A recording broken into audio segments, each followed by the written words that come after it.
Unlike the first one, where a monster was unleashed on our world, we had our heroes traveling to the place where these things live. Even though the fairies in this film are the bad guys, you still see the beauty of that world, which is something Guillermo did wonderfully in Pan's Labyrinth. That fairy tale world, he shared the dangers and the beauty of that world. The depth of his accumulated knowledge based on this voracious curiosity to read anything and everything about why people need to tell stories is what sets him apart from just a guy who's making movies. I spent a lot of time whispering in Guillermo's ear, remember, this is your follow-up to Pan's Labyrinth. You can't let people think Pan was a fluke. The challenge was to try to make the movie the size we wanted on the budget we had. Because obviously the budget is big, but it's not as big as some of the gigantic summer movies. So trying to make it look as big, if not bigger, than those movies within that budget, that was a challenge.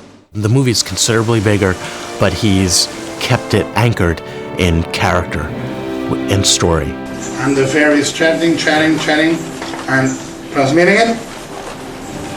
John? It seems like a little friend here remembers market sounds and voices.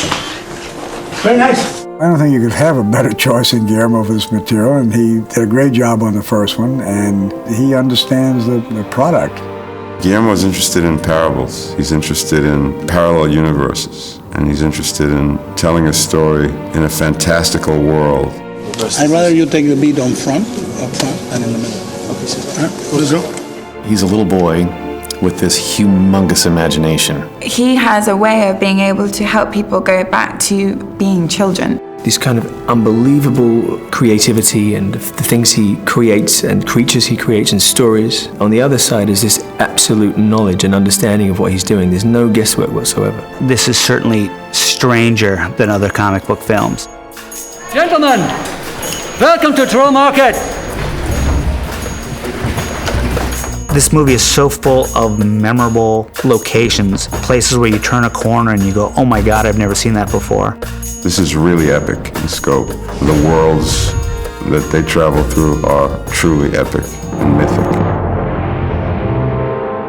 By comparison, the first movie had a few sets, big sets, but very few, and this one is, I think, all of it, set construction. We spent 3 times as much money building sets, so everything has just gotten blown out. It's amazing, the sets in this film. So everything, it's all built. It feels like Guillermo wants to see his vision and he wants to be in control of that idea and that vision and creating these incredible sets. I mean, I would take my little bike and I would go from set to set to set. It was huge.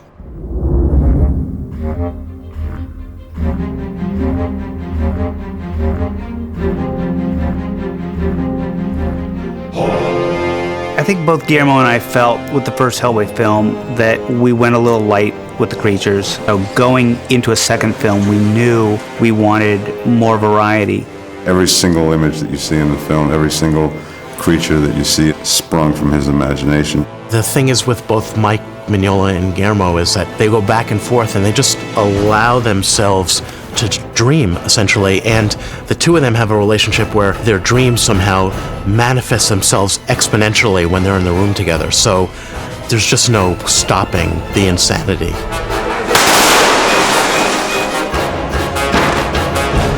It is an extraordinary film that makes you remember what it's like to have an imagination.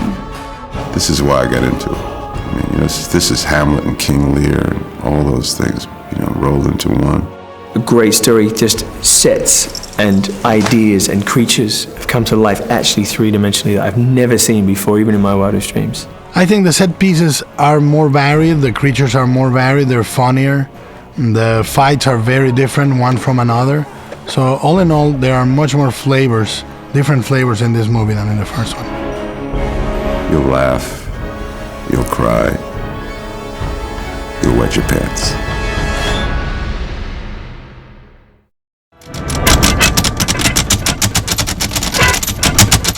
Oh, perfect. Great table. It's amazing. Larry Gordon Productions. Starting to miss everybody here. Here, please hold each other's hands. Let's invoke the power of the furniture. No, the thing is, everybody here read the screenplay. So, we talked a little bit with some of you were not here. I think that the main thing is to say that it's about giving an overview of the spirit of the design in the movie, which will be, I think, very different from the first one. This is a world that should come in with its own logic. So when you design a creature, all I want to feel is that this creature exists somewhere.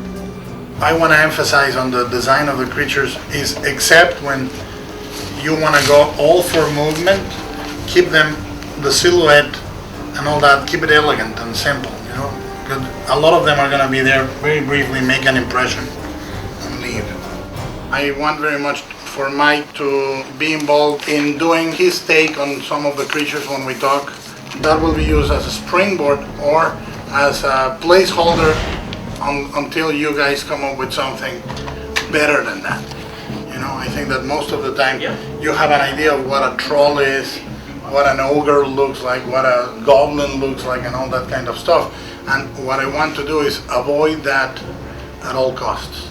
Create creatures that you feel are beautiful and attractive, and this is the spirit that was there when we went and did Pan's Labyrinth for very little money, but the designs were new. We can have blue screen pieces that we then erased. For example, if we take this beautifully designed human shape, but a creature that, like Abe, we spread the eyes apart, we put the ears over here, and we keep the actor's mouth and nose, and we need to erase the top, but we change the geometry of that guy. I'm all for it. We did that with the legs of the Perlman on Pants, and it looks really just eerie and creepy. So if it's about removal is pretty cheap for a creature that is going to be 3-4 pages there. So I urge you to read the screenplay, for example, and say, what can I do in this type of situation, maximizing the impact of that guy. The only other rule is no aliens. Nothing that resembles something that would be remotely sci-fi. It has to have personality, it has to have a stance and a sense of fantasy that is not reminiscent of sci-fi type of things, These creatures are creatures that are surviving in the sewers. So they're not at the optimum. The coloring of these creatures, we need to take this in account. We can do a great pristine paint job and then break it with, moss or roots or scars, damage. Yeah. Nothing shiny, and that's where we also differ from Men in Black, for example. The idea with the elves is to make them in muted colors, almost like they're monochrome. Prince Nuada and Prince Nuala, they are very subtle variations in their skin. So the eyes may be in between gray and golden, but there's a flatness to the forehead, but there has to be a beauty to the design of the male and female of the elves. With King Balor, what Mike and I were talking about is to give him a sense of the ancient. Mike was suggesting that it's almost like, literally or not, he should feel like he has cobwebs on top of the makeup. Things like the hair becoming so thin that it just kind of is draped over everything, almost like cobwebs. And he's just almost completely colorless. If we can make it that cobwebs are things, what Mike is suggesting, I would love to actually include that feeling of cobwebs in the makeup or in the clothes or in things that make you almost feel that the prince is right.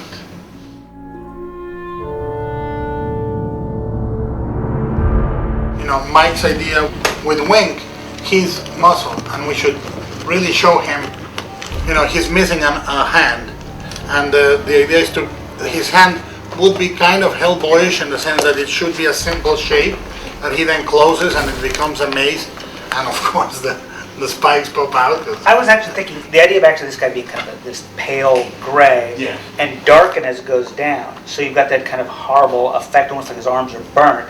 and that hand that turns into a mace, we put like brass nails studded into the flesh part. So brass that nails when, are to you what moving parts are right, to me, right? so that when it closes the hand, and the hand changes texture or whatever, and those brass studs elongate into your mace kind of thing. I like that, yeah, I love it. The Faceless Cave Berserker maquette, we're gonna spend the money to have this guy be CG. I would urge you to refer to Mike's sense of creature design, And the art of Hellboy, there's a shitload of ideas for Samuel that were not possible to do. That sense of design would be great on the Berserker, for example. And there's actually one of the creatures you designed that I would almost want to take and just make it the Berserker. A guy with a huge sort of humpy back and tiny legs. I was thinking that with the iron shoes, because when you punch him out of the iron shoes, the legs are just pegs. He doesn't have any feet. They just insert into these big like G.I. Joe. Yeah, exactly. I like that. But then when he falls into the pit, we should see the legs and the sad little spindly yeah, legs. Exactly. I like that. Then the Golden Army maquette. Obviously, this is an element that we're gonna have to design first. The robots are hard to design, and I feel that we're gonna have one type of robot at the end that is very much cued out of Mike's sensibility, which is the pulpish, sort of big torso, 1940s Nazi mechanical creature where we screw the head in. But I was thinking that the Golden Army, when they're in repose, they're like eggs. So it's just a bunch of mechanical eggs, like you walked into a supermarket aisle. And when they unfold, I would love to keep sort of a really bulky golem-like shape. And I thought maybe having the ribs originally are closed, and the ribs move down, and you reveal fire inside. And you see gears, red hot gears moving inside. So the machinery is like red hot and they're moving. You should get a sense of mass and movement and almost regal. They don't move much, but when they hit, they connect. And there's sort of a helmet piece here that is kind of the face. The light pushes through and it backlights the eyes. There's an artist that I like a lot that I would love to reference that is called Ciccione. And Ciccione does great texture, so the gold is very hammered. It's not shiny, Christmas ornament. It's really like hammered, almost old gold. It feels very foundry made. They're not shiny surfaces. They're very pummeled and damaged. Yeah. I think that's the sensibility I would love to have. Then we go to the elemental maquette.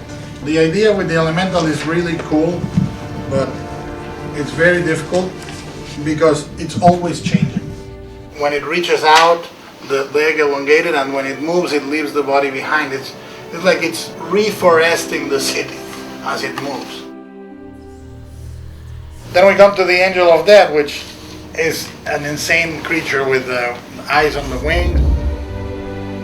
What I was thinking is that the idea would be to make a very long face that is almost like skin is hanging loose, and the jaw, not the lips, but the jaw could be eccentric. So it's really like a dislocated jaw talking, and make the eyes like that favorite of mine, a sphincter.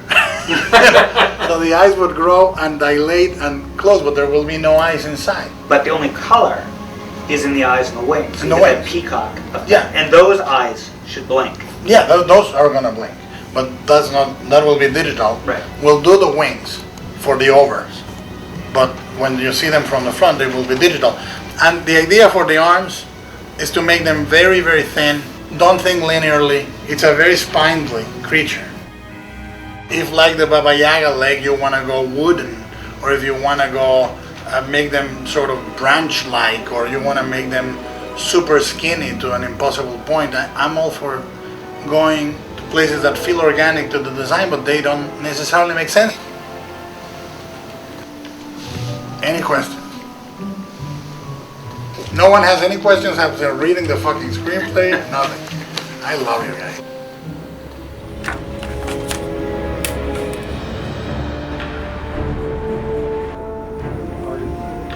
Now, let me ask you, would you extend this design to like the temples? That's up to you. Like a couple of circles, you know? Sure. Why not? I think it could be, so that you get a sense that these are royal markings. Okay. Now, we need the anime hair do. Yeah. So it's much more hair. Oh, okay. Almost So covering the entire- bring it more. Yeah, like Okay. an anime character. Okay, so cover all that. Yeah, Okay, I'll do that. And it's almost covering his eye. almost. A yeah. little more coverage on that.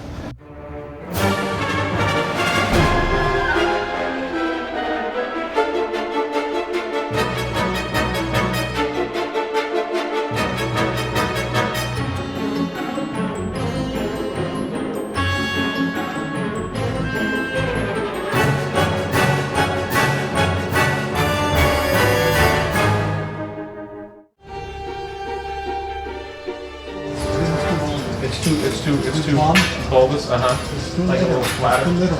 Okay.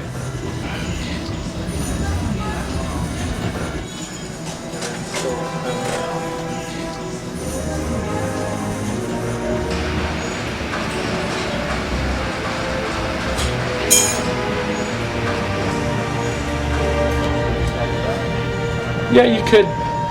Just pulling the nose up like that only works so much. I still like the flatness of this. I don't want to fuck with this, but I don't want to make him. I think it's about bringing this diagonal. More forward, yeah. You know, what I think would be cool is if we design like a funnel structure and you actually articulate like with a steel plate this. You know, because that is going to give you the illusion that he's really all gas. Because right now, what I love about the Mignola design that this guy does really well is that the arms are curvy. You know, this is more the way he should look. But I think this looks too much like an astronaut suit. You know, and I think that it may be the thing to do to use this form of vest and belt, and we can hide a lot of mechanics here. And do only the scape thing on top of the vest and this little thing on the back.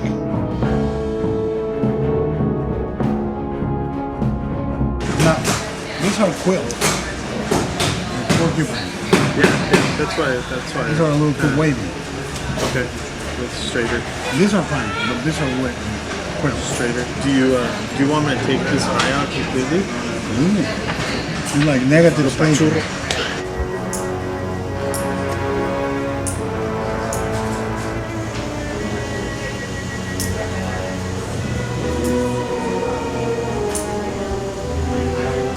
I like this. Yeah, that's what I was saying. Like the hands could be kind of extended, almost like talons, you know, and stuff. The demon stuff, like you were talking about, where there's like a line on someone's knee or something like that. You know, it's like there's like a face motif, like with Which is cool, but you know what? If you want to go that way, I'd make this thing almost completely flat. I mean, you're gonna need something there, but just take the pattern off it and just do crafts. That's another way. I like this guy.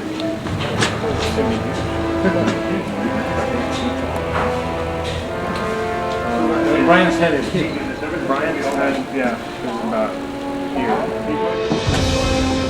Your wrist.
What I was going to ask you, for expression.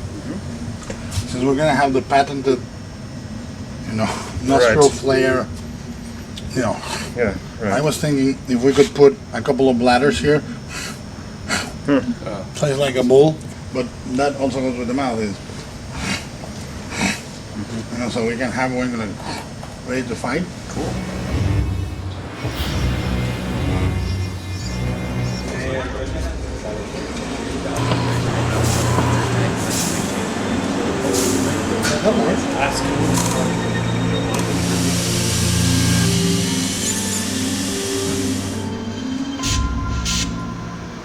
Yeah, we'll come down like.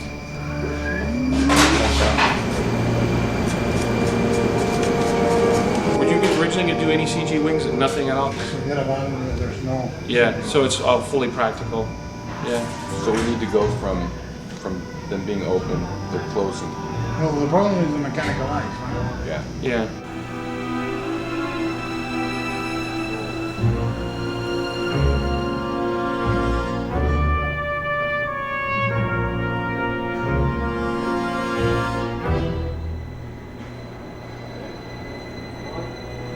Right there on the edge there.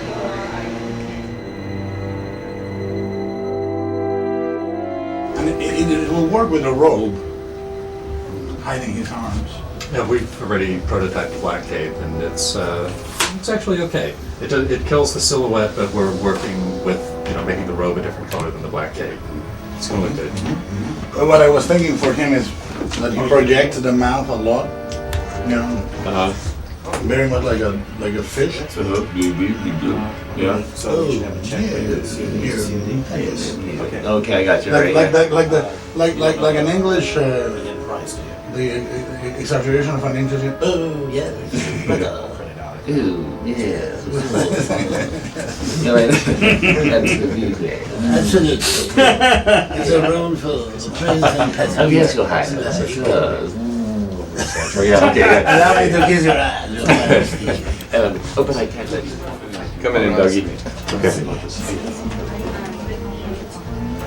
Yeah, well, the only problem I see in the skull is if you have it like this and it's attached like that, and you raise your head a little bit, this needed maybe to curve a little more. Yeah.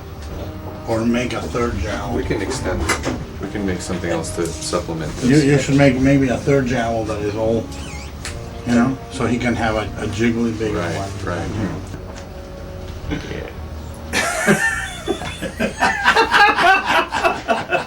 Such a benign little cat. I love it.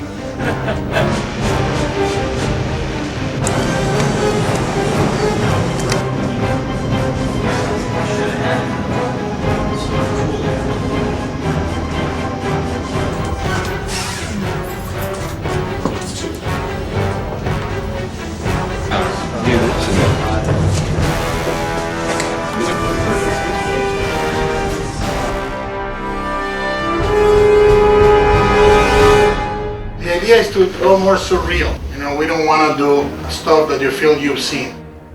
It's about what we can do with not so much money, but with a lot of creativity in doing and applying those things, because I really think this movie could be a difference, make a difference in the way the creatures are designed.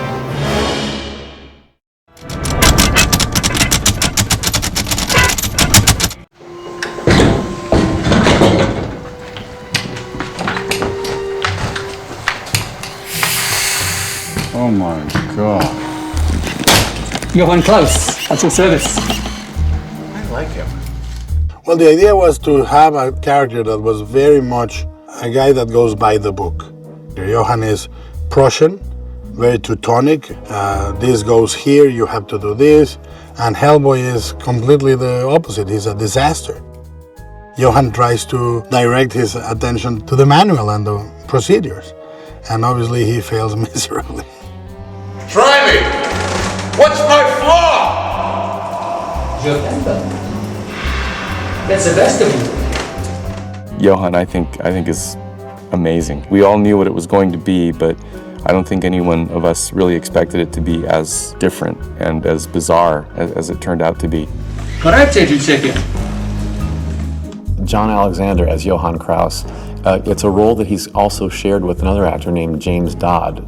Spectral Motion have done a great job on the costume, but it is a very, very cumbersome costume to wear, which automatically limits your movement. And then, of course, to hide myself in the actual helmet itself without the helmet appearing too enormous, they've lifted everything up so it's actually taller than me. I think he ends up about 6 foot, and I'm 5'7". The design of Johan, it was pretty much a regular, like a workman sort of suit, and a dome, quite heavy, very limited vision.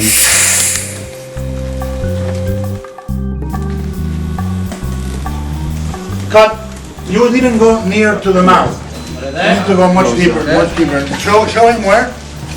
Yeah. Is that all right? That's good. right. Okay, excellent. Right away, guys. Come on. Johan's head is sort of built from my temples up, so my head itself is completely hidden from nose down in Johan's neck, which is it's a fabric which is sort of malleable, but it is very tight because, of course, it has to maintain the look of a neck. It's a challenge, trying to do dialogue through like a scarf really around here, which was the neck. The helmet is what we would consider his visage, what you identify him with, and that is a complicated little piece of animatronic work that was designed by Mark and his team. I've got 2 animators that are on little radio controlled. One animates my mouth, which is basically 2 little things that pop up and down in time to whatever I'm saying. And the other one controls how much smoke you can see in my glass bubble. His dome is filled with smoke and a gaseous sort of mystical element that is Johan. He expresses himself by these little bits and pieces that Guillermo wanted. He wanted sort of like an insect mouth with moving parts, so that when he's speaking, these little things move around and things spin and twirl, and he's got little sort of flaps that come out when he's agitated and upset and gassing off, kind of psh, thing that happens if he gets excited about something. True language. Cut. Very nice. Very nice. I think it takes him probably about 35, 45 minutes to get into the full rig, and then he can't see, and he can barely hear. Johan? Right away. John? Yep. Look at me, over here. Remembers, very peculiar. Huh? All right, okay. Here we go, one more. At first, it was a real challenge to concentrate on what your dialogue is, and there's servos going on in the head, and trying to find your mark. You have to give it time. You're such an effort of doing the thing or saying the line that is trampling over the scene. So wait for my instruction, John, Ron, and then once you have the second vowel on this, you turn around and go. Okay? I did quite a few things with Abe, Doug's character, and his vision is pretty limited as well. So we keep getting props. So we're exchanging a lot of stuff. The 2 guys that can't see are exchanging stuff, and it's a challenge. Imagine, take your time, John. We're here 2-3 hours, either you do it good or you do it wrong. We're going to be here 2 hours, so let's take your time. So there's very little movement. I constantly have to fight. When you're naturally gesturing or you're nodding or you're looking around, as humans, we can turn our heads. He can't do that very easily, so I constantly have to fight the costume to try and get as much gestural movement out of it as is humanly possible. With Johan, it was quite tricky because trying to find movements that went with the dialogue, so you pretty much had to choreograph your hands with the dialogue. So every time you were learning dialogue, you had to learn the movements as well. What I need, John, is you do this, and then let it rest there for a second, because you have a little tendril of smoke attached to your finger, and very slowly lower it down. All right, but you gotta give me a second to showcase the tendril of smoke. Like the electric light would say, it's a living thing. Okay, so you go slower. One more.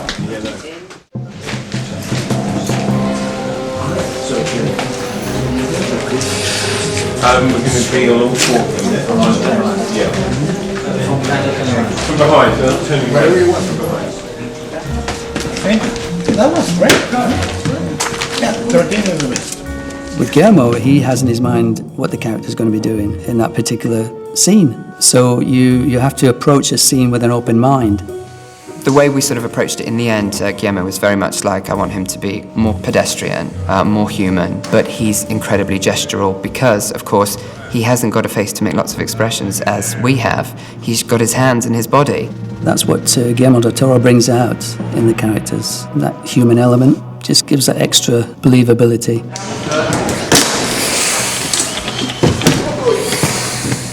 Okay, like that, but well. You are very brave vouching for me. How do you know I'm not the enemy bringing me here? This whole story of Hellboy 2 really hinges on what was created in the underworld and how there's a Prince Nuada who's come to reclaim the glory of their world, and he's united in feeling and in physicality with his twin sister, Princess Nuala. The princess was very hard to find. We needed an actress that looked otherworldly and talked and behaved like royalty, but not in a smug way, but that she seemed so exquisitely fragile and exquisitely raised, delicate. She exuded royalty without having to have an attitude. We're twins. Even as children, a link has bound us, one to the other. The brother and the sister, they are literally opposite sides of the coin. The prince and princess represent sort of one person who is divided by their conscience. She is everything he isn't. You know, she's sensitive and kind and has empathy, and the prince is really sinister. It's his decision to come into this world and unleash the terrors that he has at his beck and call to force us into action, to fight against him. Behind you! As much as his sister is very honorable, as is he. You know, he was at war with his father. He wasn't in kindergarten, you know, learning how to put blocks and things. He was on the back of a horse learning how to fight. I don't know that we consciously wrote that character with him in mind, but it became very clear very quickly that Luke was the guy to play that part. We knew he could bring the weight and the emotion to that character and the sympathy to that character, and still the toughness that character needed to have. You may have mused in the past. Am I mortal?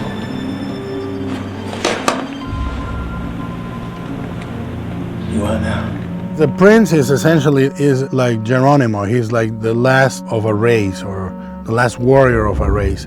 The humans are pushing and pushing the magical creatures away into the outskirts of society, the underworld. And the prince essentially says, no more. His intention is very clearly to wage war and to balance the scales, but to get there as smoothly and as quickly without as much pomp and ceremony as possible. He has the key to awaken the Golden Army. So it's essentially like if Geronimo had a key to a nuclear bomb.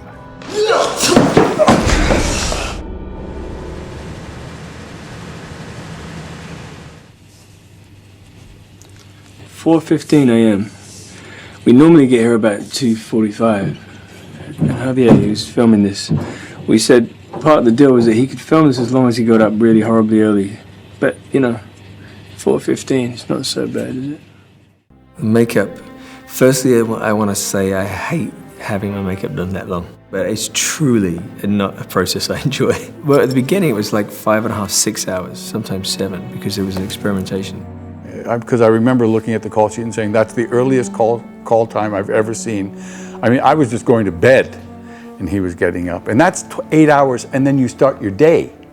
And then they say, that's a wrap, and everyone goes like that and goes home, and you have to go back into makeup to take off that, which takes 2 hours. It's so intricate that you can't rush it. So I can't sleep for the first, 3 hours of the process. Anyone who's done makeup in film knows that you have to try and get some rest, because you're doing 5, 6, 7 hours before you even step on set. And then you do maybe a 14, 15 hour day. There was a couple of scenes in the movie where I have to do from waist up, shirtless. And those days were 8-hour days. So I was getting picked up at maybe 12:15 a.m. to start my workday at 8:30 in the morning. And that's tough, that's demoralizing. We did 7 weeks of this, and you literally get just completely confused, sleep deprived and, gooey. You don't know where you are. Painting a grown man's body with the colored paints. Nice.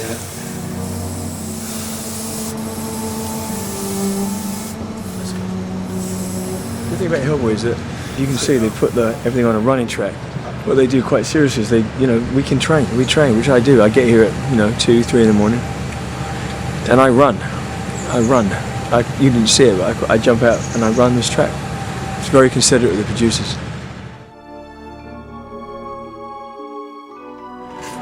This is what a proper trailer looks like. Really.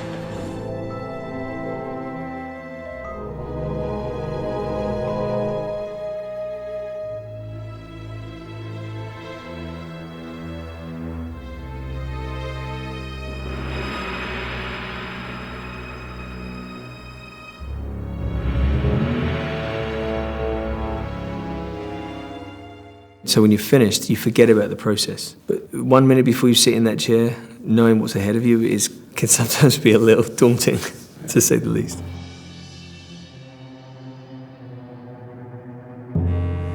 So we would need to stick with this palette for the prints too. Okay, yeah, we'll just I think you need to uniform the palette. Okay. So that we don't have a warm and a cold one. It's just more yellows and pinks basically, because we bring the flesh tones. This is very nice. Yeah. But this dark edge I don't like. Okay. Take the time you need, because this is a very important test. I was initially going to be having a prosthetic face, like Luke. We were both going to have a prosthetic face because I think it meant that we were wanting to be made to look as alike as possible. Would you enhance this edge more than the center? Yeah. So if you do that with like an angle, even if it blushes out, almost like Japanese hair brushing. A definite kind of thing. Yeah, like a Japanese. It's her makeup. Yeah.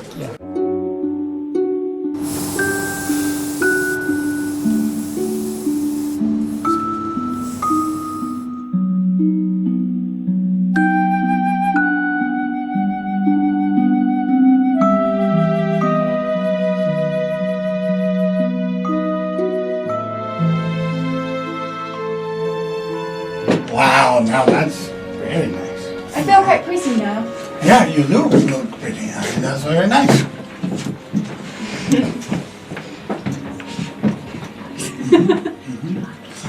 Is there a chance now that this one that you put here could have a little more depth? Darker colour. This thing. Yeah, just a little trim.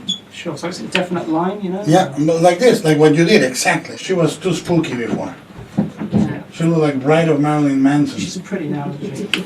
She's pretty and spooky. Still spooky.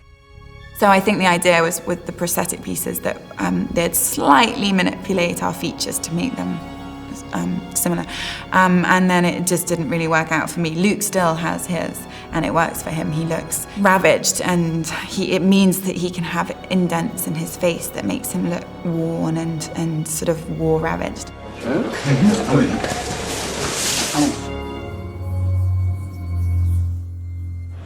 You see the idea, look straight, look straight. Line it down. The idea what they do is they line it with the pupils. Directly above. Directly above the pupil looking straight.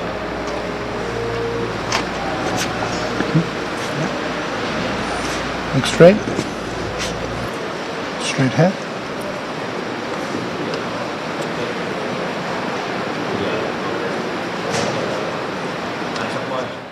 They thought the prosthetic thing would work, and it sort of came about that it didn't really work for me, which I'm quite relieved about, because it's not that pleasant having something stuck on your face and then peeled off every night. That's a good correction. How did you do it? I think it can come a bit lower, but without it getting too lopsided, because there's definitely more material that side than this side, but maybe we can come in from underneath.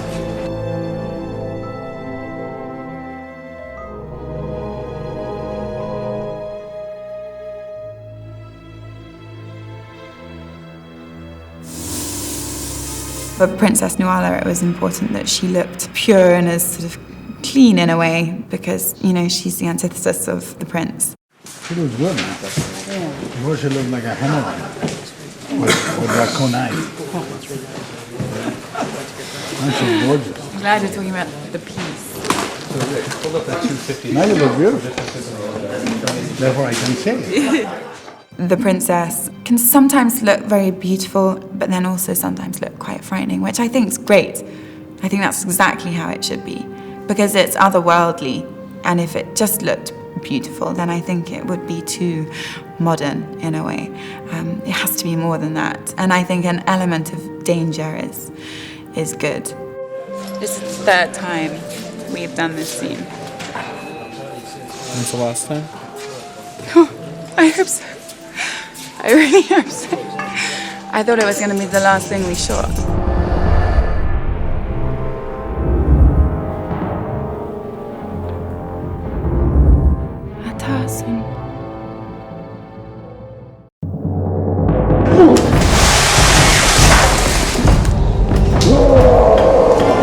The prince has a sidekick named Wink, who's about 8.5 feet tall, and one eye, seemingly indestructible.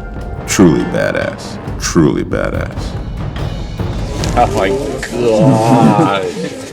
The scope of everything that we had to do was something that I noticed immediately. In particular, a specific creature that really caught my attention was Wink, because Wink really put it into my head early on when I first read the first draft that we were really going to be challenged here. This was something that we'd never done before, and it was something that Guillermo, in his initial discussions with me, imparted the fact that he really wanted this creature to be unlike anything else, that he wanted this creature to feel like a real living creature, like we went down to the zoo and borrowed their Wink. Because I think the camera likes to see something real, and the audience, even if they don't realize, even if they think it's CG, or even if they think the CG is real, they get a sense of that we're mixing it up. Mr. Wink is over 7.5 feet tall, and he's massive, and it's practical. There's a guy inside doing every bit of that fight. And his hand, the hand is controlled, is mechanical. His face is this big and is radio controlled, and it just looks like an amazing creature. It's gigantic. Did you say hi to Maddie? I was afraid the first time I saw him, you know? I was. I don't know why, but I was. A roar?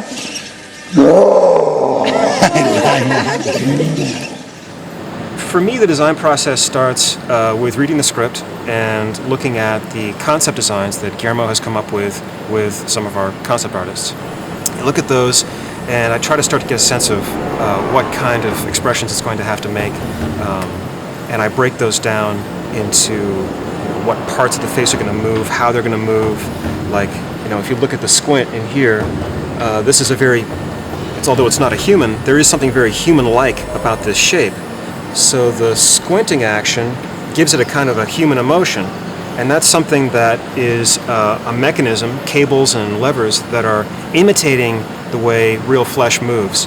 So although, of course, we use anatomy as a reference, it's not something that we can really rely on when we're designing a mechanism, because we're working with servos and levers and things like that. But we use it as a guide. I remember my reaction when I first saw the animatronic head.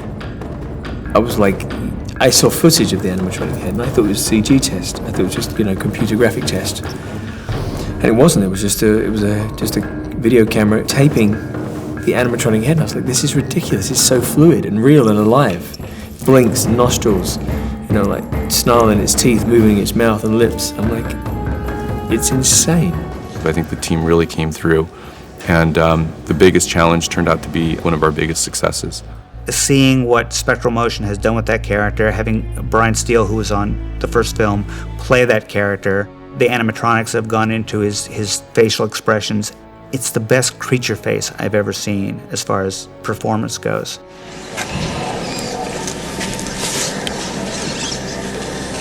Oh my God. Wink has 3 different heads. I've got a stunt version, I've got a half stunt version, I've got a full-on, wow head that just is used to convey all the emotion because it's got brows, it's got mouth. It is the wow head. It's hard not to look at it and go, wow. To control a creature like this, or just different kinds of creatures on set, we use a lot of different methods. Wink is analogous to an actor. It's a guy in a suit, but when it walks on set, it has to be able to take direction just like an actor. It has to be able to emote and basically do anything that an actor would do on cue. So his face is controlled with these radio controls here, and every function of his face, whether it's an eyebrow or a nose flare or the squinting action or a blank, is controlled by a puppeteer, a live puppeteer. It's the most flexible way and the most reactive way to do it, so you can be right there with Guillermo as he's directing. Brian? Yes. Remember the movement we arrive at with the chest? Yes. Don't do the heavy shoulder, do that. And you used to do like an expansion of, like that. Yeah. Okay. The puppeteers know me. They know my movement. They know what I'm leading up to. They've worked with me before. We have a telepathy involved then. Like when we do a rehearsal, I'm moving my face a certain way, you know, like it's conveying this push for the character.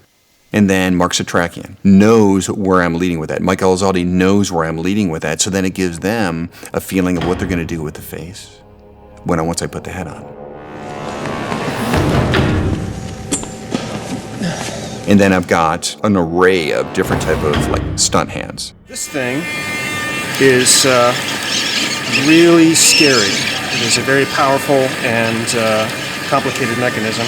You can see it's got a lot of gears, and Guillermo loves gears, so I threw lots of gears in. This fist is not just kind of like Hellboy's giant hand, but it's also a weapon. So it starts out like that, and then it basically launches off of his arm and smashes into stuff.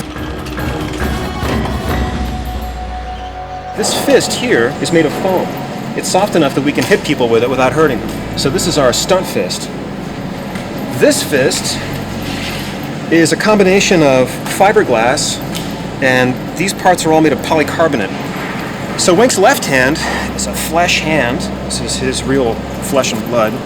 And this is worn like a glove, and there's actually a mechanism inside so that the actor, Brian Steele, can work the wrist, and he can work the fingers, and he can grapple with it, he can, turn it into a fist and punch.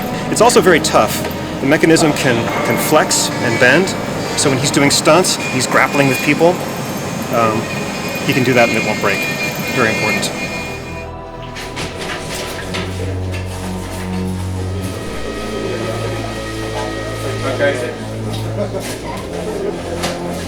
You look at the suit and he's obviously got this huge mechanical hand. He's got an animatronic head that I look out of the mouth of.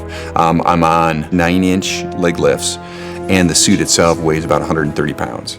That's huge. If you've ever had to carry a bag that weighs 100 pounds, it's not an easy thing to do. And he has to wear that for hours on end. He's a very unique individual. He's very durable and never complains. If Brian Steele doesn't complain, I don't complain. Because I watched him wear more weight and make things happen magically on film in these characters that he played. None of us have anything to complain about if Brian Steele's around. Wink time. From start to finish, I can get in the Wink suit in a little less than 45 minutes. And I can get in and out of it at lunch if I have to, and cool down. Because the suit, like I said, weighs a little over 130 pounds, but the heat involved, the heat that's generated in carrying that weight around, can become quite exhausting. The effort he goes through just to make this character walk is just amazing, yet let alone fight.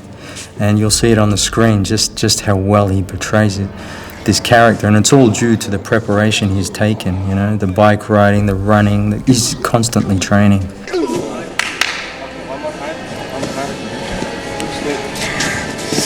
So if I'm traveling?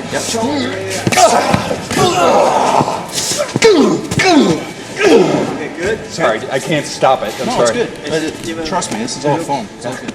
What we've led into with the fight training on this particular movie is to show that, one, Wink isn't just a mindless character. He's fought many battles, and basically what they're trying to do is to take all those elements and give him many different styles. He isn't just like this creature that wants to destroy Hellboy. He has a method of fighting. Okay, so it's going to be this one first.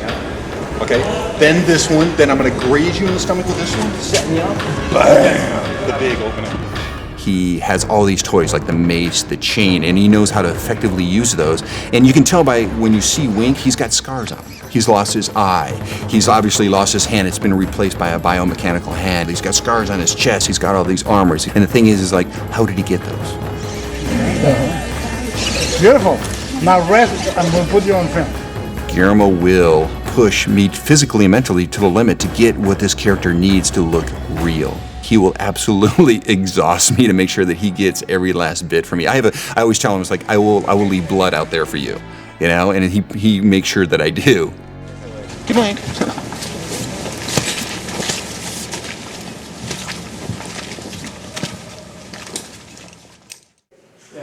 We do because we from the details.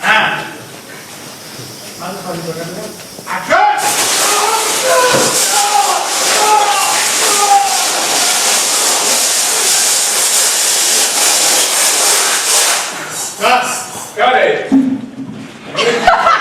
know you want to laugh so bad. I can't take it. I can't take it. I did a step. If you shot half the bullets and aim twice, it's better. I'm so excited. I want to die right now. Abe, take your gun and shoot me. This is Also, if you could avoid saying boom boom while you're doing it, it would be better because you say boom boom.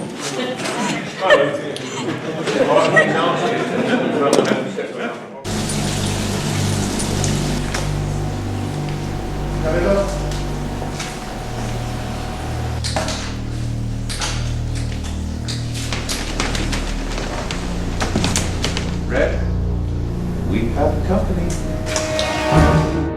There is, on the beginning of the movie, a horde of savage, wild tooth fairies. They're little evil guys that can be cute, but are small. They're about 9 inches tall. There are thousands and thousands of them that descend upon them to eat them. To do that as a practical effect would be practically impossible. They are nasty, wild, savage little creatures that feed on bones and calcium. So they need to eat the whole human to get to the bone. So they're not pleasant. They don't leave coins either. The process began immediately with figuring out what the basic underlying tone of the characters were in the script. I got some sketches and I got to see the maquette, and then we did some early rig tests and early model tests that were really rough before we had the final maquette. A rig in animation is basically this rigid, static object. It has virtually no life in it. They make it very symmetrical because you need as broad a range of movement as possible. So you stick in a bunch of controls, or joints I should say, to move the surface of your model. So you want to put in as many controls as you can to give you as much control over the surface as possible, but it needs to be intelligible. The animator needs to be able to do it hierarchically so that it's controllable. Otherwise it looks like 747 and you go in the cockpit and there's just dials everywhere. There's thousands of controls on the Tooth Fairy. And then we started to do the previews, of course. We roll off of just developing the idea of what the character might be like, looking at motion studies and things like that, and we moved on into actually blocking out what the sequence would look like in the film.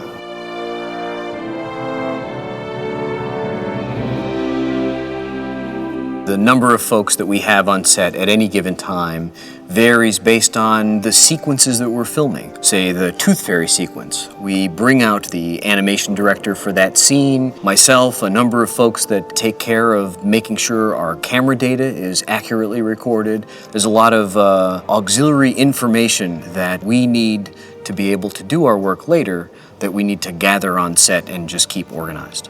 Guillermo is one of the first directors I've worked with who really gets that, and he felt it was very important to have me there and to have other animators there so that he could really convey what he was after and ensure that the level of performance was going to match what he had imagined. We're on set with Guillermo almost every day. There's not a day that goes by without visual effects being involved in some aspect of the photography. So that you get the right rotation speed that you want, and then output that adjusted move to motion control to photograph these guys. I was working in Hungary while he was shooting the sequence, and I'd have a couple of animators back here. They would be doing these little tests, and we'd see them come back, and I would show them to Guillermo, and he would yay or nay some of it, and I think a lot of the times we'd also have that there on the laptop so the actors could see it.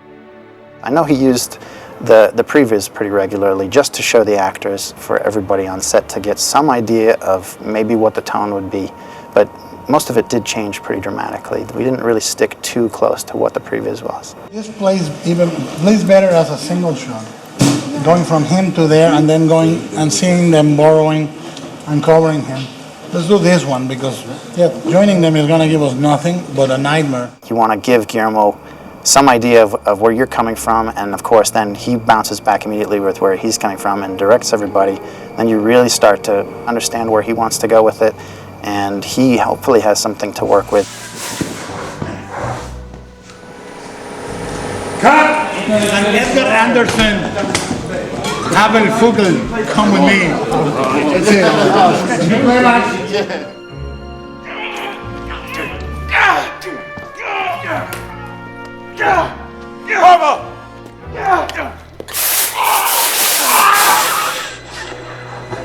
I like it. I think we can even, let's see again. It makes it difficult in the sense that you really don't know what you're going to get until he's put it before you, and that's at the very last minute. But man, it's creative, you know, you feel involved. What about having him just get injured, sort of spin around and then try and end it? We had this little silicone stand-in for the Tooth Fairy that they were going to use in various places, like on the goddess when she rolls through, and we would place it in the set for, you know, first sort of take of where it is, get it in the plate so we could see the scale issues and things like that. Sorry, lady.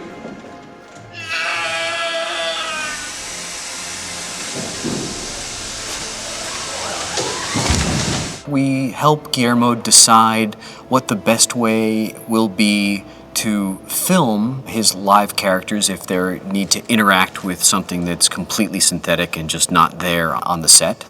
The disadvantage of having things in CG only are the interaction for the actors. If there's nothing there for you to react to, then it's really up to the actors to sell the fact that there's a character there that you have to respond to, and it certainly makes things much more challenging, I think, for all of the departments if there's nothing there that's going to represent an effect that or a character that is just added in post.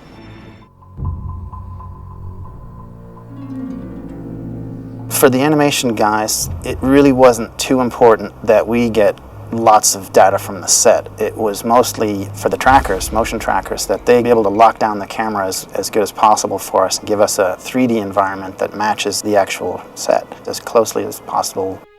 We need to be very, very careful about capturing what the film cameras are doing, because we need to reproduce exactly what the film camera is doing. So if somebody's doing a pan and moving the camera by a few inches, if we don't do our digital pan and move by exactly that right amount, none of the effects work is going to work. They would put in LEDs to try and get as much tracking data as they could get. Same thing with movement. There's a lot of interaction with Hellboy and the other actors with these fairies slapping them, getting bitten, so we needed body tracks that would match as closely as possible these actors moving on the set. If we're putting anything into that scene, we need to know exactly what the lighting is. These days we've got a very high-end stills camera which we stick in the middle of the scene where we're going to be putting our CG objects. We take 21 pictures real quick, it's about 30 seconds to capture it, and in doing that we can get all the light that's coming in from every direction onto this one spot. So we don't really have to guess what the lighting is anymore. Still thanks. Everyone still for stills. Important information was actually, I think, gained from me sitting with Guillermo. As soon as he heard you had a question, he was ready to hear it and to give you all the feedback you needed. He was never short on descriptive, adjectives for what the performance needed to be and what he was looking for. That's pretty rare, I think, when you're working in visual effects. I would attribute it to his passion for the characters, but also I guess he's got a bit of a visual effects background. So he understands this stuff on a level that maybe most directors don't. Here we do have to shoot that as a witness camera. We are. To have the clean pass. We got it. All right? Same thing. Now, the entrance to the Golden Army Chamber, looking that way, it's always green screen. Always, forever and ever. Green screen. No matter what happens, no matter which angle we shoot, it's green screen. Hellboy's fight is once he jumps up, I think it's a CG Hellboy. We need to discuss where you need me to be a landing point in the fight. We need to pinpoint it geographically. And where do you need me a takeoff point? Because there's things that we're going to need to shoot again. So you need to shoot the takeoff and the landing Take off on the landing. as real, and then digital take over. Take off on the landing, but some of the moves are very complicated. But the plates, the background plate has to be photographed. This is definitely the most complicated plate photography in the, as plates go. These are the most complicated plates to shoot in the movie.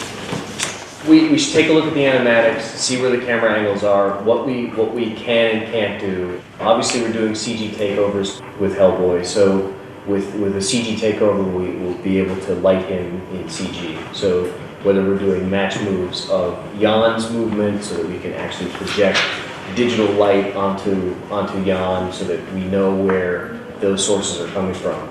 But these guys don't have a light inside, they have a red hot interior, so when they come really close, they would affect the group of five. But it's not that they're projecting out. But nevertheless, with the Hellboy fight is close proximity of a live action element to that. So we need to create a sort of Red Lantern effect. When the soldiers move, they carry their own light. So you know it's creating lanterns that move. No. But this sort of casts shadows through atmosphere effect. I think. Well, there are two issues. One is, there's a suggestion of beams of smoke and at least, if not shadows, of shafts through smoke. And so are we going to smoke the setup for that, or is it? No one wants to smoke it. So that's motion dismissed. A question about 210 onwards. What is, if it's Jan, what does he actually carry? We're going to. We have a green arm fabricated by Ivan Perlman. That big thing would be able to shadow him. At a certain point, though, whatever he's hitting, we've got another 12-foot guy that he's attacking. That we would need, either the glow effect or the shadow effect of that guy that he's battling. I think the solution for your light there is horrible for you to learn, but I think it's almost like you need to create, like a shell of Hellboy in 3D and project it there. Bear in mind that a lot of these frames are all 3D, aren't they? I mean, a significant proportion of them are all 3D. In the Johan fight, 90%. In But also- in the Hellboy fight, 50-50. Yeah. Well, that's a lot. Because what we've learned in the last few weeks is that every fucking body in this cast has a problem.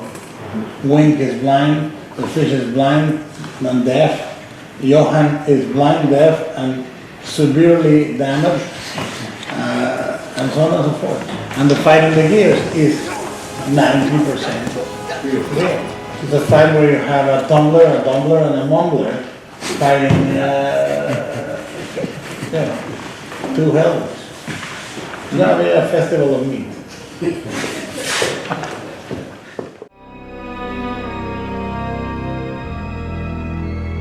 There's a number of sequences here in the Golden Army Chamber. The CG aspect of these sequences is Golden Army versus either Hellboy or when Johan takes over one of these mechanical guys and goes to battle against the same type of robot. 99% of that will be synthetic.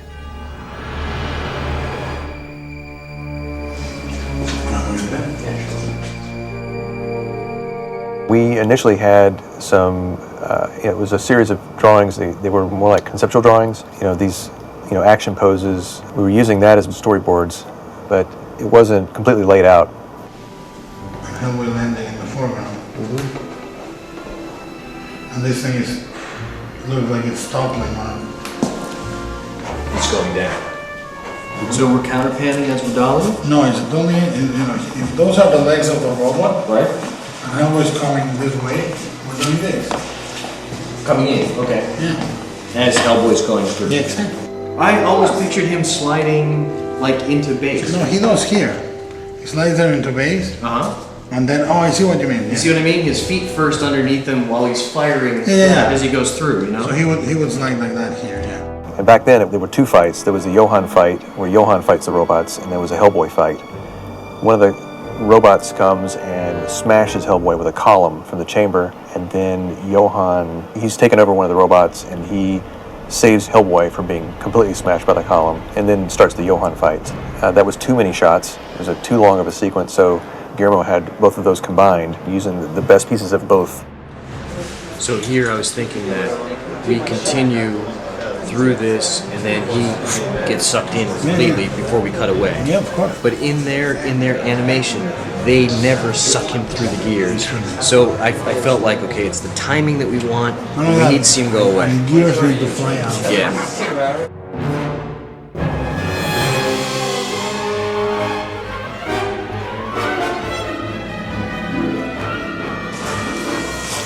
And this, I think we could do on the move if you want to do that as he's moving through the space. Now, the thing that we need to do for photography is just establish where you want all of Abe, Liz, and the prince and princess. But that'll be modeled. Well, we'll shoot photography of it. I understand. So that we can just put them on cards in 3D and hopefully not have to make them in 3D, stage. But we have hero models of all of them. We do, but it certainly would be cheaper if we could just take their photography lit the way you guys like it and just lay it in.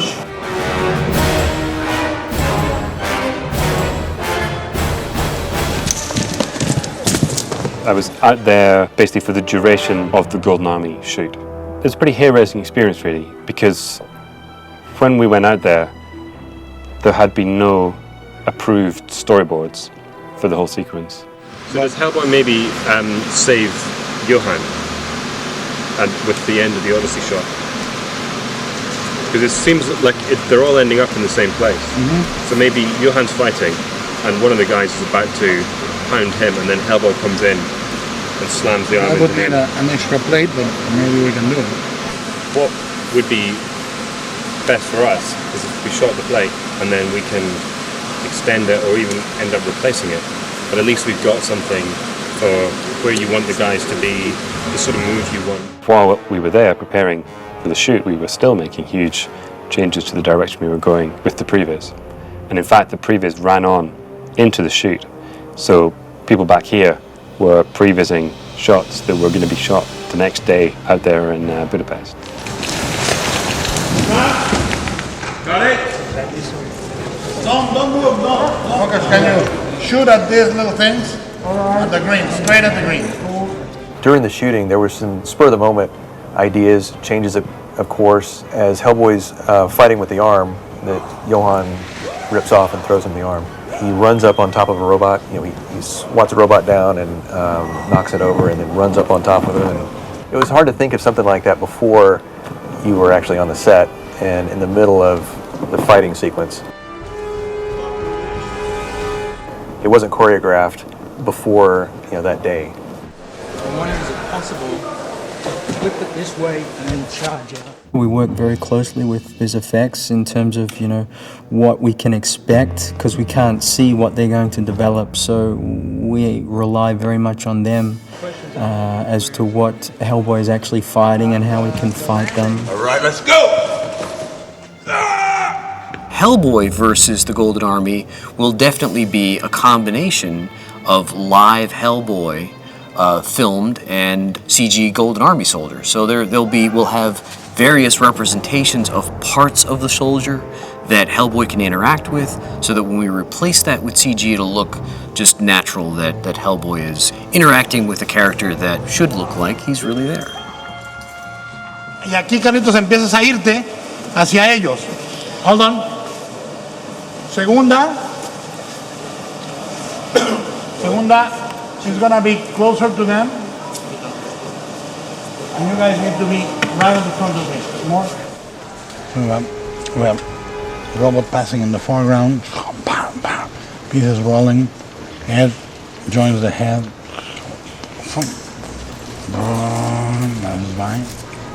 It seemed like he was making it up as he went along. It's like he had the whole fight in his head anyway, and he just shot the whole thing in sequence. And we didn't know which shot was going to be coming up next. In the end, it all worked out great.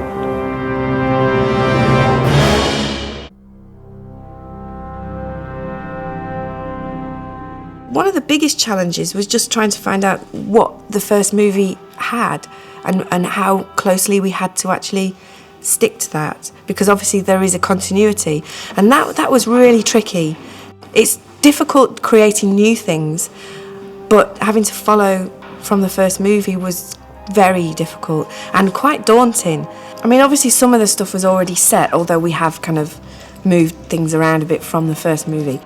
Very good. Working with Guillermo was a big appeal. He's just so full of ideas and really pushes you further by the fact that he's got so many ideas, and you know, you can really have a discussion with him about where things are going. Sammy.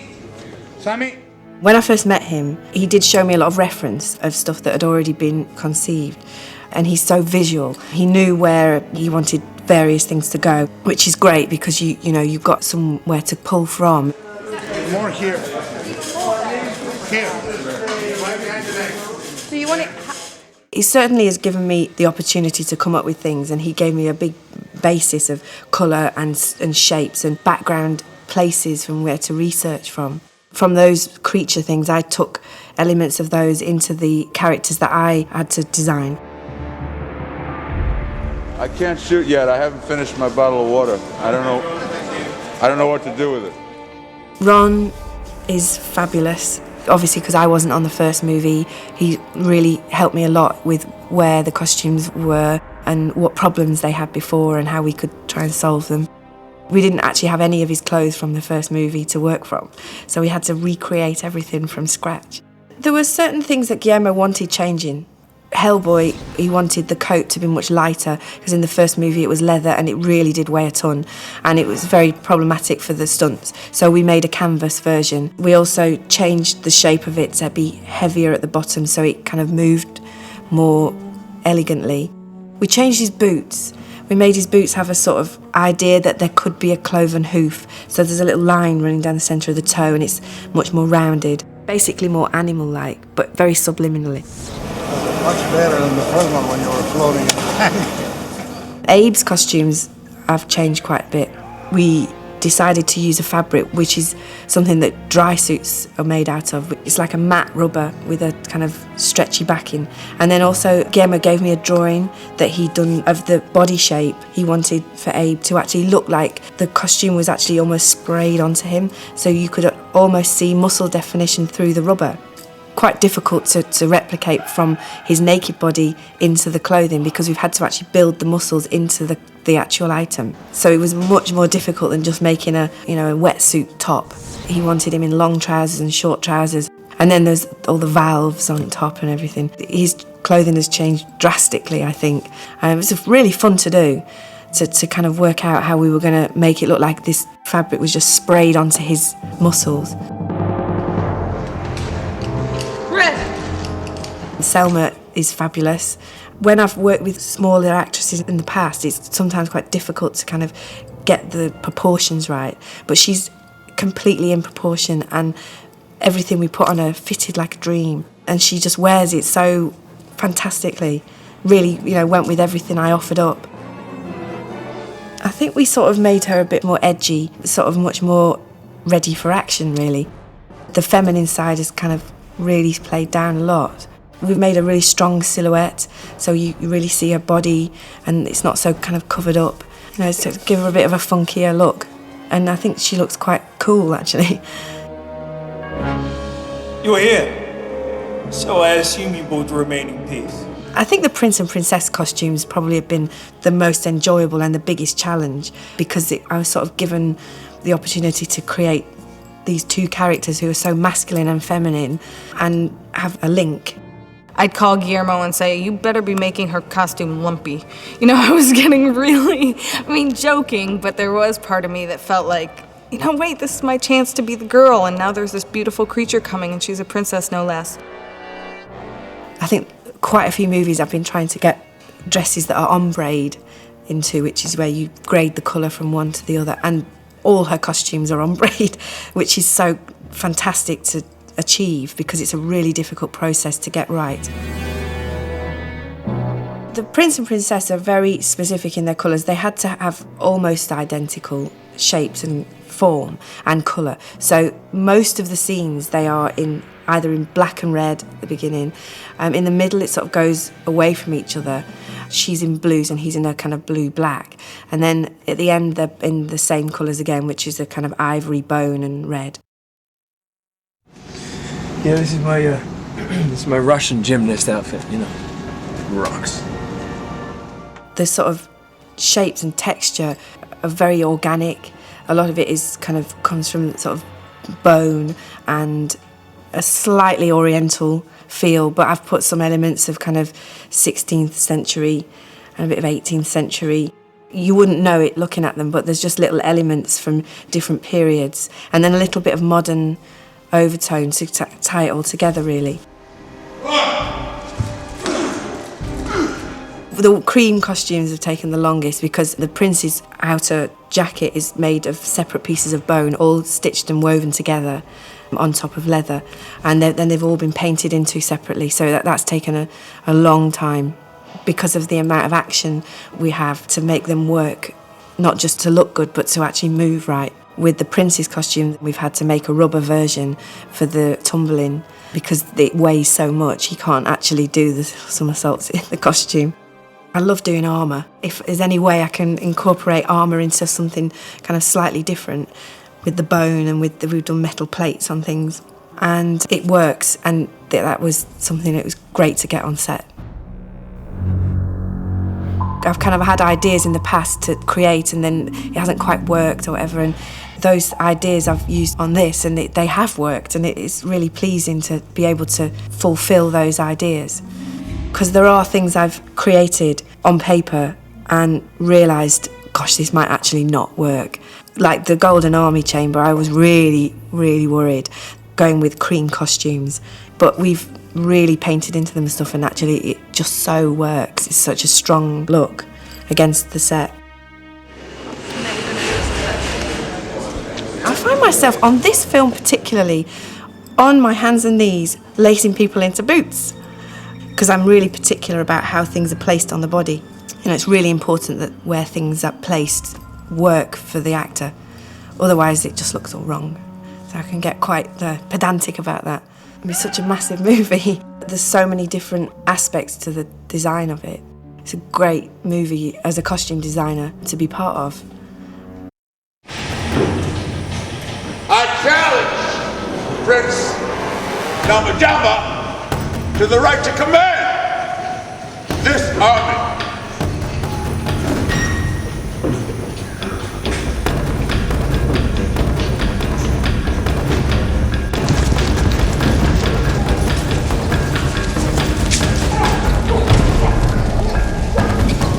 What we tried to do is to give each fight its personality.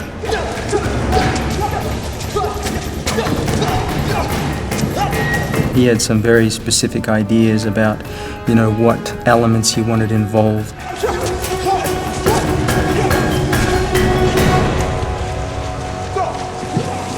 You need to pull him fast. Yeah, we will. Or at the very least, Vin needs to stop doing this. We should see when it's speed. Yeah. Okay. So this will be slow. And then this will be fast. That will be faster. Much faster. Does he want to speed?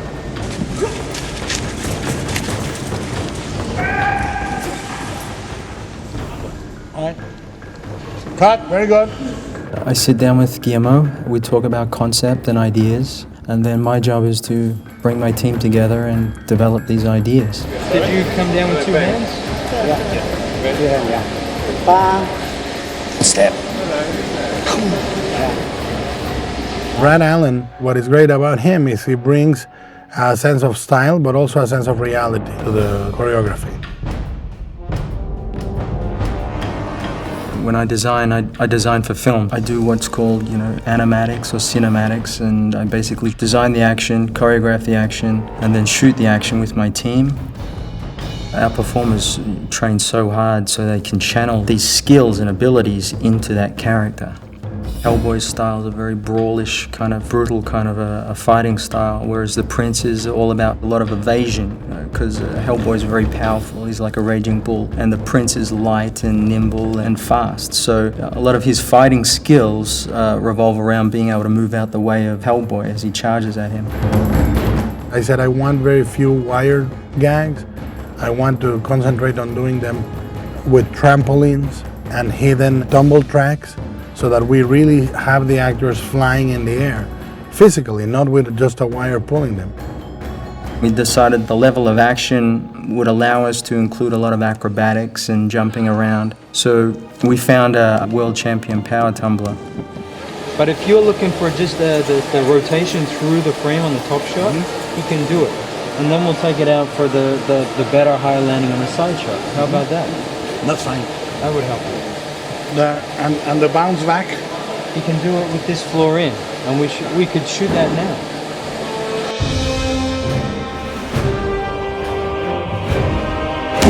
It's a very new technique. I don't think I've ever seen a grand fight stage with trampoline. But it's very difficult too, because the landing is the landing. If you don't land well, there's no wire holding you.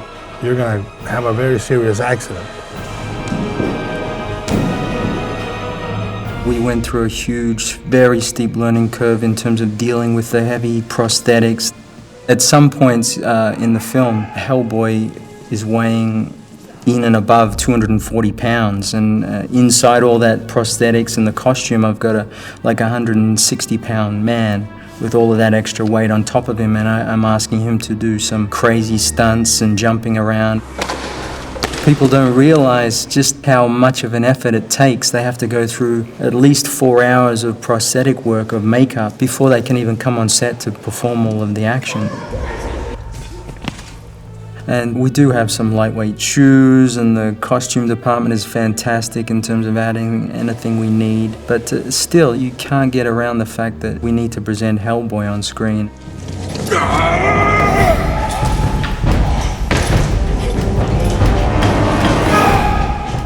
He's coming back, takes a step forward with the lance in his hand, and back.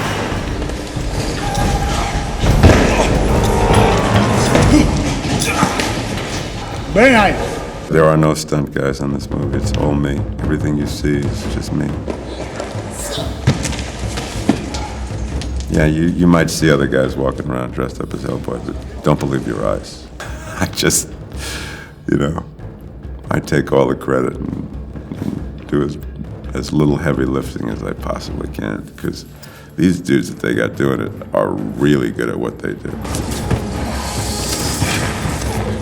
That's the challenge of the human element, in that you can only do these amazing things so many times before you have to rest.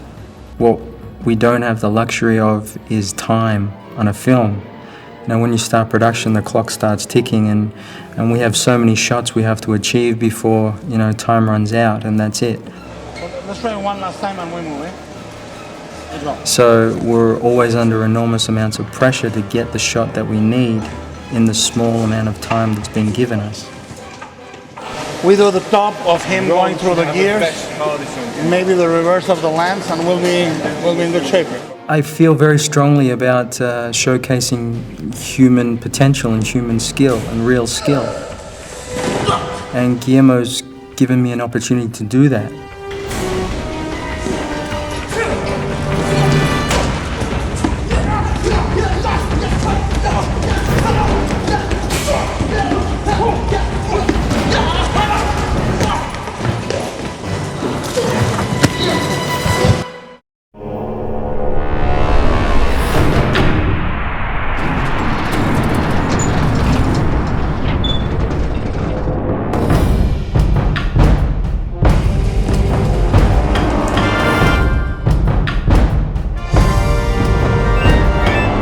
The set was like a land at Disneyland, with Troll Land.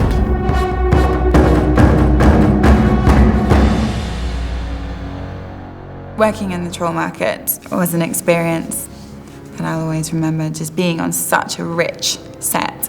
It was one of the biggest, most intricate sets I've ever worked on, and full of 200 extras that were walking around with, head wraps on. There was not one human being in the whole lot of them. I think the Troll Market is probably one of the most spectacular sets I've ever seen. Things that the lens will never see. People in the audience won't even notice, even if you freeze frame. I can't even begin to describe it. It's like chocolate mousse, you just have to eat it.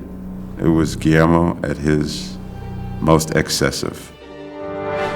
One of the challenges that I think was interesting was that we knew we needed to create an entire troll market, which, frankly, those sets alone should have skyrocketed the budget 30-40%, but we kept the movie controlled, and that was a big challenge, was kind of keep an eye on the creator and keep an eye on the physical responsibilities of getting the movie to a good port. Well, the Troll Market is an insane place. It's situated on location in a disused limestone quarry. It has a huge cathedral-like space within it, and we've used that as the framework from which to hang buildings and add dressing and so on and so on and so on. It's a great shape, it's a big place, it's going to be logistically a challenging one to work in, but I think it's well worth the effort to go there. So construction has started here on the Troll Market. They started about 5 weeks ago, initially with the painting and then the buildings. And the main frameworks of the buildings are now up. It's now onto the plastering and detail phases, and also the painting. This is a map of the Troll Market showing the perimeter of the main space, and these areas indicate the columns of rock left behind to support the ceiling. And within that space, we are building all of these buildings. It was the most idiosyncratic, strange, twisted, weird. And it was all basically like a market, like you'd find in Morocco.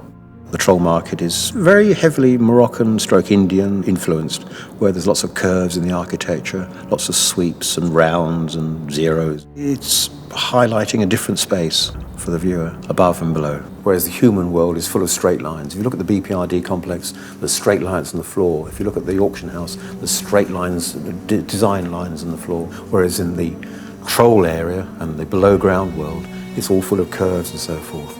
One of the tricks of the trade is to try and generate more space without spending too much money.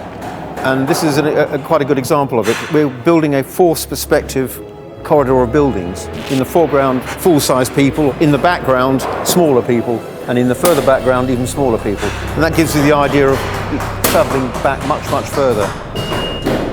In a space such as this, the big question is, how do you light it? It's hard to light from the top.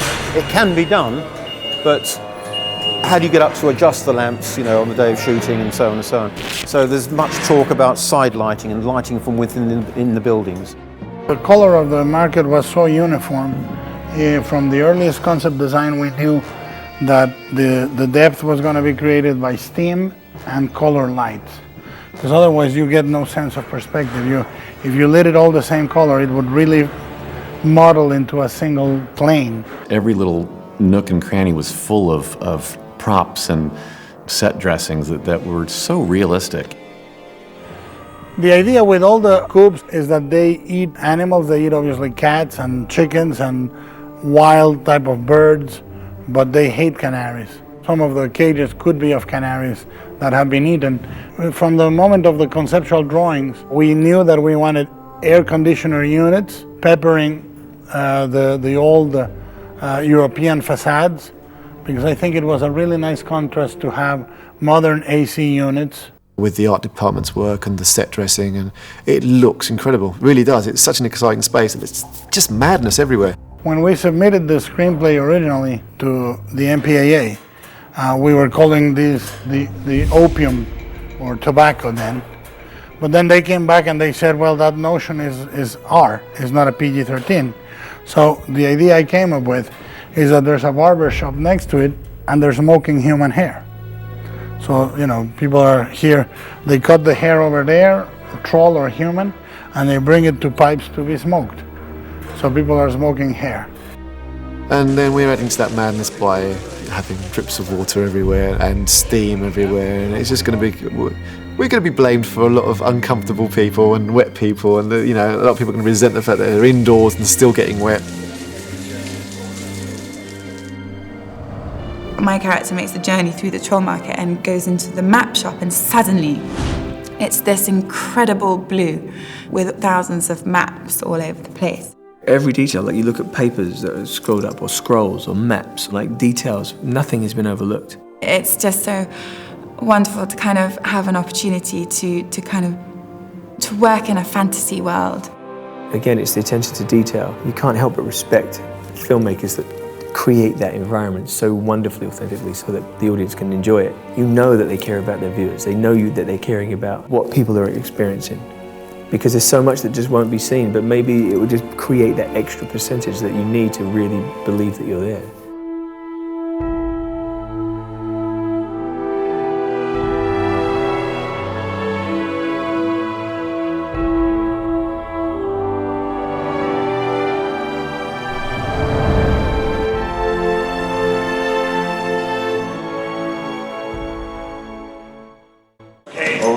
I'm on your right side now, like on your own. Okay, here we go. Guys, can we get Brian into number ones, and then we'll put Ron up into number ones, and stand by, clearing. My will is in the bottom left drawer of my desk. Not the good desk, the old desk. Bottom left drawer. No, top right drawer. Wait a minute.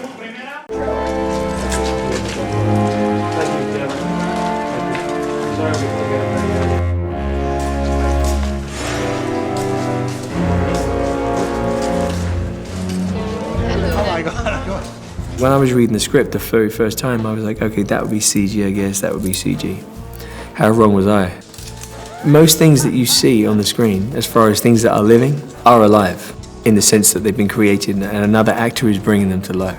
I think we did a total of 5 creatures in the first movie. Here we've done a total of 32 or 33 creatures. So it's a much bigger scope for the film. When Mike Mignola first read The Troll Market, I think he was against the idea. When he read it, he was mocking me. He was doing the music from the cantina. But I told him, I'm going to shoot it completely different than that. I'm going to shoot it in a way that we can design a great creature, we can design a great set, and we're going to treat it like it's not important. Because in the cantina, every mask, every creature gets a close-up. Each one is displayed. And I thought, well, that would be too close. So let's do it like we're following the characters around a real market. I mean, what's amazing in this film is that so many of the creatures are real. Beautiful. I love it. Fantastic. Wonderful. All right. Thank you. Now we're going to go back to work. Strider's going that way. They go into the noodle factory. Ron, Abe, and Johan leave this way, and we end up in this ferry coupe. And we go in a little bit and see the ferry. Guillermo chooses to do practical effects because there's no question they have a presence on screen that the CG characters don't have. The directors are now finding a very happy medium between how practical effects can be benefited by CG, how CG can be benefited by practical. And we've got this marriage going on right now. Here's my tooth. Now what about my hand? You screwed up my hand. Huh? I'm gonna put you with this. I wouldn't do it if I were you. Thinking, confused. Oh no, screw it. It's really all about what is appropriate, which application works best. To give the audience something really mysterious to look at, you kind of need to combine the two. If you have a practical element and digital enhancements, then you're really using all the tricks in the toolbox, and I think that that's really the best of what you can put together. The design of and the mechanisms for the mechanical stuff has seen, like certain products that I put out there, which is leg extensions, arm extensions, the development of how can we incorporate carbon fiber into the suits to take characters that break the human form even more, Do people look at it and go, that can't possibly be a guy in a suit? That's got to be some element of some kind. And that's the wonderful thing, is because then you add a CG element over that, and it's the audience is just in awe. And I just love that idea to be able to create this character, let it stand on its own, and let people wonder how it was done.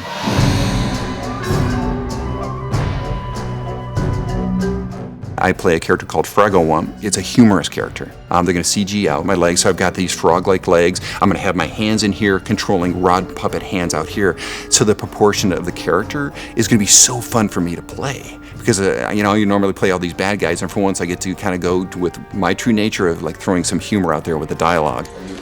I don't really care about that.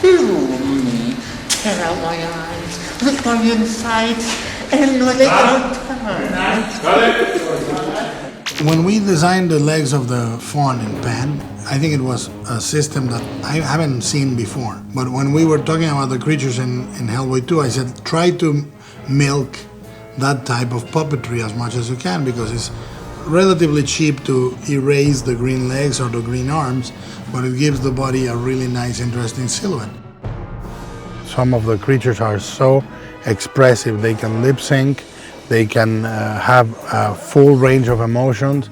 They are funny, they are evil, they are menacing, they are sweet. We are literally just taking animatronics as far as I've ever seen them taken. Don't waste your time. We will not talk. The bag lady troll that ended up being the crony, the guy that Hellboy punches, I thought it was it was much nicer to have those huge hands holding a little razor blade while they were shaving the two-headed guy. The two-headed guy came from a notion from an underground comic that Richard Corbin used to publish called Fantagore. I thought it would be nice to have a super cute baby that was really a parasitic twin. And I designed the idea of him operating it with his own little hand, like his own ventriloquist dummy. He left his emblem in the world above, and now there is talk of war, a war with the human world. That's all right. Nice baby. If you have something practical that's on set, live with the actors, I think some of that magic is still there. It's like, how did that happen? Where did this creature come from? I think it presents visually a more startling image. All of those subliminal elements of something that's physical are present. There's no floatiness, there's no disregard for the real physical world, which is inadvertent. I'm not saying that there aren't animators out there who can pull it off. I just haven't seen that many. And the nice thing about practical is that we're in front of the camera, we can light it, we can do it many times over. And with a CG element, you know, you've got a long time in between like post-production and when we've wrapped, of like trying to fit that element into a scene. Now, it's like there's a great thing about just being able to do another take. In this case, you're hyper nature. I know. It's too hyper. Yeah. No. I won't give you the combination. Guillermo, whenever is humanly possible, we'll have an actor rather than a CG rendering, because the CG rendering has no heart, whereas the living, breathing thing that you're working opposite, that's right there in front of you, no matter how much crap he's got on him, there's a heart there. If the creature is physically impossible to get with makeup and prosthetics and animatronics, if it's, in other words, too small or too large, then it goes to CG. And even then, we try to keep an element or two. If the creature is the right size and it can be executed by performers, then we go physical.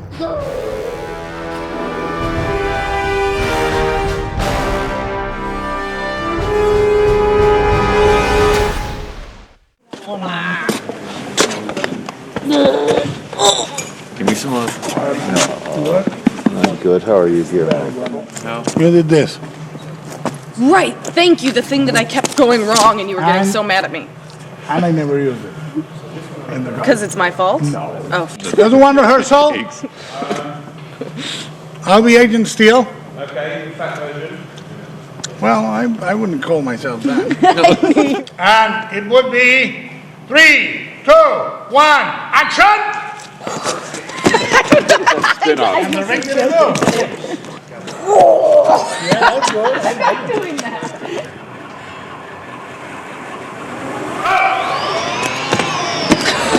That's right. Did you say go? I wasn't used to that. As soon as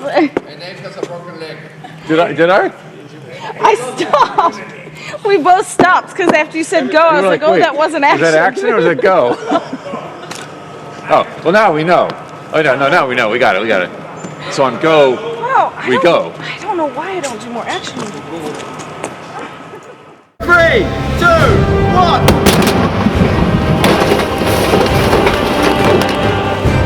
Action!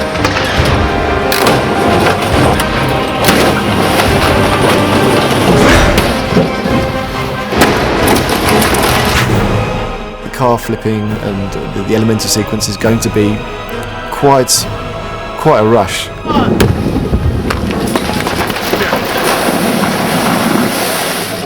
There's a lot of preparation going on. We have a huge team of people working to make everything as safe as possible, which is always our aim. 3, 2, 1.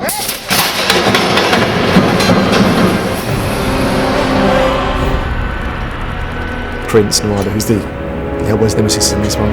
He throws a seed pod, it grows, it turns into a huge elemental monster and chases him down a New York street, destroying everything around. There's cars being flipped. With some flying into hot dog stands. It's just relentless, it's one thing after another, and there's a baby involved.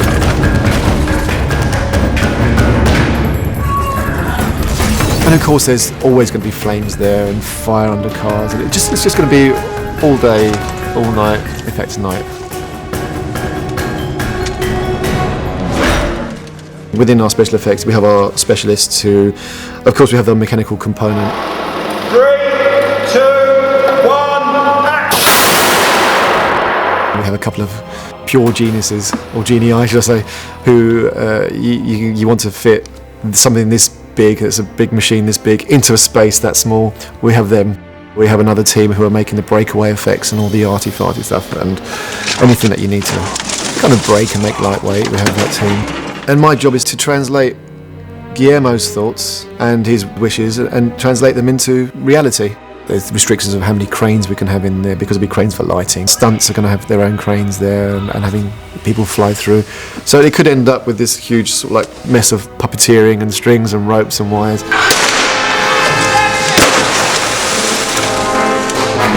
It's visually a very different kind of movie.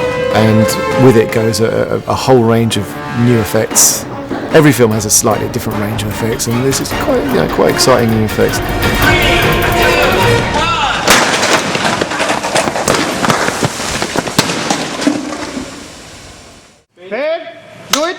And background action. And action. Hello, good morning, dearie. I'm having an absolute horrendous day trying to catch my cat's blossom and sunshine. How was your day? Pretty good. Oh, I like them. I eat them. Cinnamon? Oh, what do you sell? I saw crap. Crap. Nasty habit, that is. I take it, I like to eat cats. Blossom, sunshine, delicious. Things are nasty, lady. Oh, I see your lips moving, but I can't hear a word you're saying. That's the first to go. I hear the hearing. Oh, no. Oh, good darling. Cut it. Let's go. Clear, guys. Stand by. Stand by the roll. We'll do background first, then forward. Brian. Yeah. Stop, Brian. Thank you, man. You're a fucking master, man. Okay, stand by. Here we go, guys. Great. Ready? Clearing. Face the back.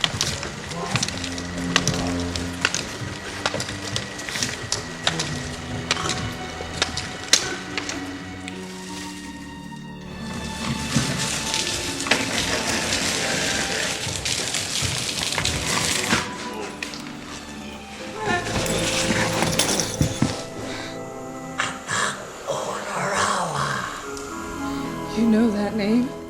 And yours.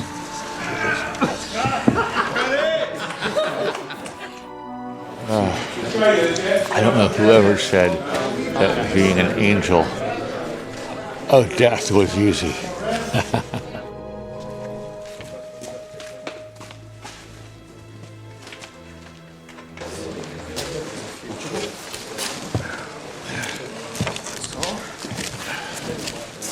Is it long enough to go in the center? Somehow, Guillermo likes to stick teeth on me, take away my eyes, and cover me in rubber.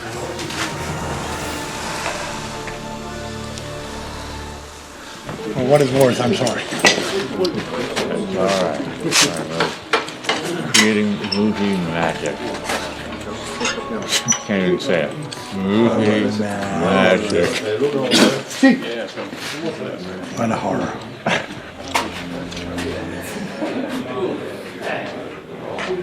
Pull the flame back and let's prepare for take. Okay. Somebody shoot. Like this. I'm looking at her. Looking at Liz. Yeah. So we need to go like this. And almost. What lens is that? 28. Okay, Doc, can I tell you where you have a good reflection on the blade? Yeah. Raise it. No. Tilt it towards camera. There. Nice. Nice. Okay. Good angel. So make a choice. So decide or make a choice? Make a choice. So make a choice. The world. Oh, yeah. That's very big. Should you say so, child? So child. Yeah, good. I like that. Yeah. So child. So, child, make a choice. The world or you. And you look at him for a moment, give it a wait. So, child, make the choice. The world or you. Him. The time will come, and you, my dear, will suffer more than anyone. I deal with it. Now save him. It is done.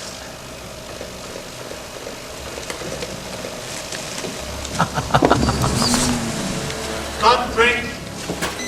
Very good, John, very good, thank you. John, it was excellent. Is this reminiscent of anything else I've done for Guillermo del Toro? I'll give you a hint.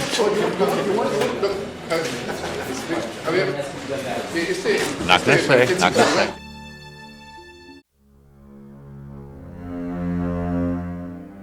The Angel of Death is, as far as I'm concerned, the most impressive of the new makeups that has been created for the film. He's about 9 feet tall, and probably his body weighs, 80 pounds. The Angel of Death, which I think is a very beautiful, beautiful character, very dark creature that has no eyes. It looks kind of like a skull that has an allegorical bone structure. So we've built the character practically from the ground up. The wings will be animatronic, they'll open animatronically, the eyes will function, they'll blink and look around, and I think it's really going to be a very eerie and memorable character. The Angel of Death is becoming one of my favorite characters I've ever played. The way it feels right now is that it could be one of those iconic moments on film that people remember, and I hope so. It's going to be one that I remember. There's a kind of religious quality to shooting that sequence because of how unbelievably eerie and strange and mythic this particular character has been conceived and executed.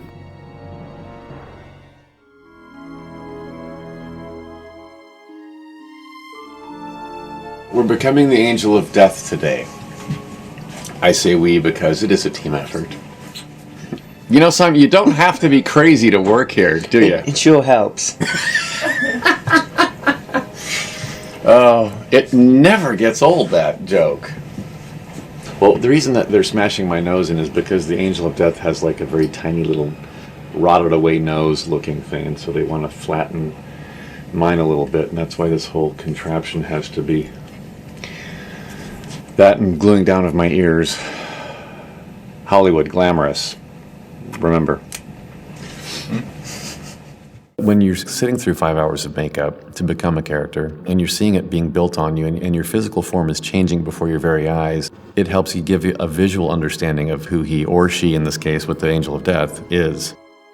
I believe that angels are kind of not male or female, they're kind of like unisex. I have to kind of like tap into that androgynous side of Doug Jones.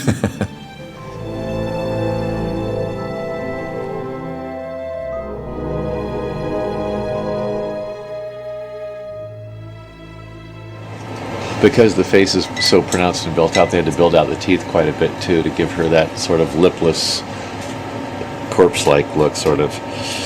And when they go in, it's very hard to enunciate or pronounce words around them because my lips don't close all the way over the teeth.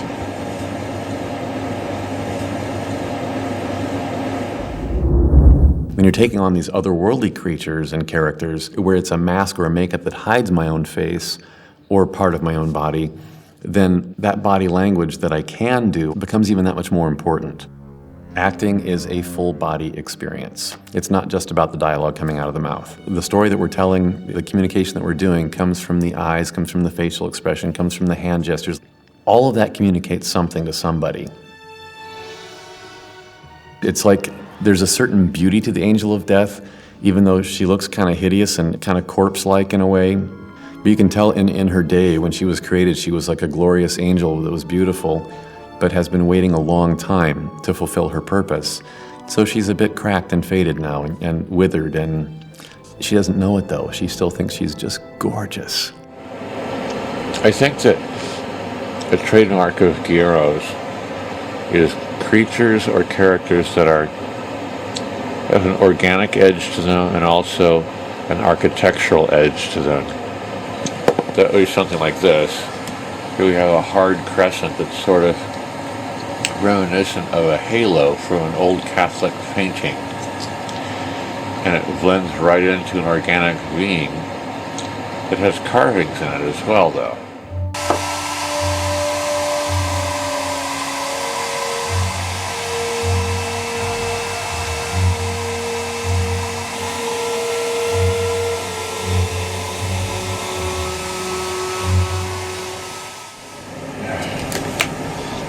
This is why I have my arms shaved right now. These arms are extremely snug because they need to be as skinny as possible. Helps pull off that feminine Angel of Death kind of look.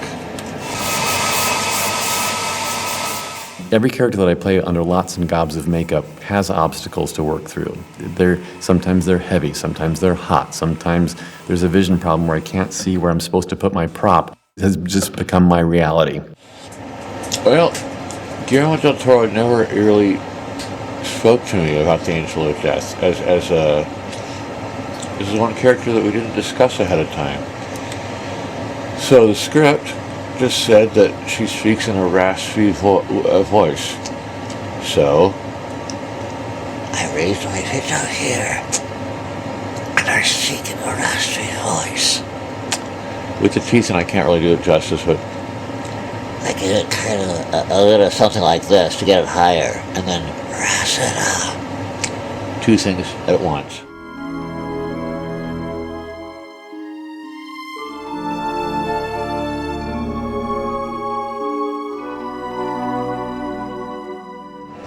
So, this is the finished Angel of Death. Head, neck, mouth, arms, hands, all done here in the makeup trailer. What comes next is going onto the set for wardrobe pieces that create the torso and the skirt, the outer cloak, the veil, the hood, and then and the shoes, the tall shoes. And then we'll be finished.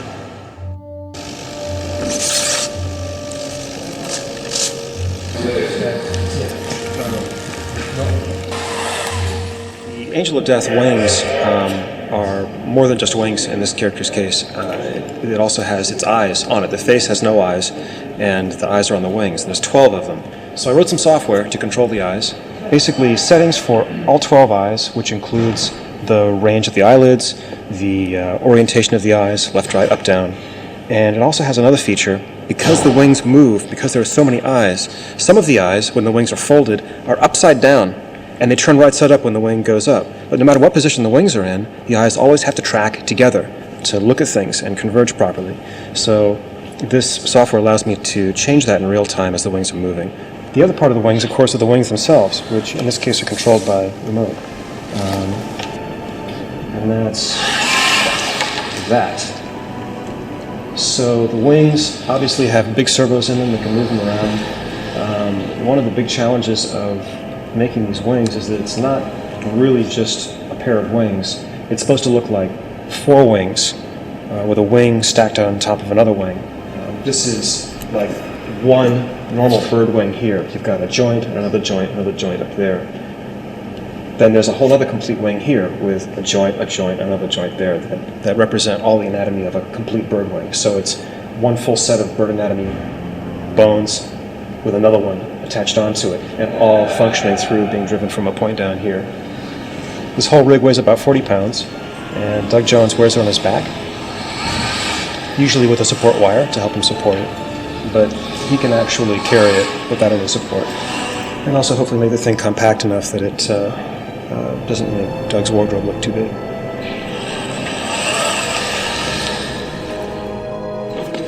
Okay, now I'm going to get the wings into position. That's the moment we've been dreading since you took them off last night, right? You have no idea. Yeah.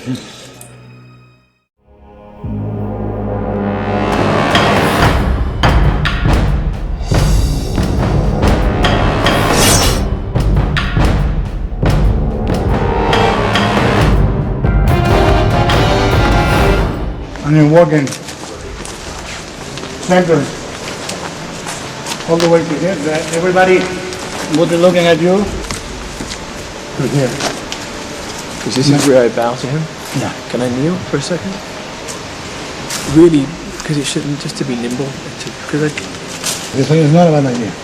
But it's good for him to have that gesture as a color in the movie.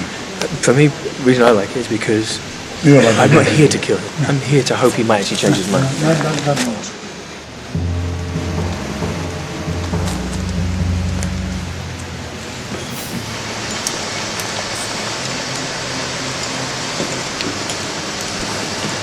Dear. British kada la firodobin. Kada rova. The humans. The humans have forgotten the gods, destroyed the earth, and for what? Shopping mall. Greeders burned a hole in their chest that will never be filled. They will never have enough. Is the Anna not known?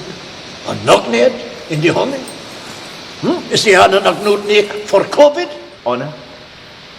Look at this place. Where is the honor in it? This is where you hold court? In a derelict building in the shadows, in their refuse? I, your son and heir, dwell in the sewers with the trolls and the derelict ones. Ahathir.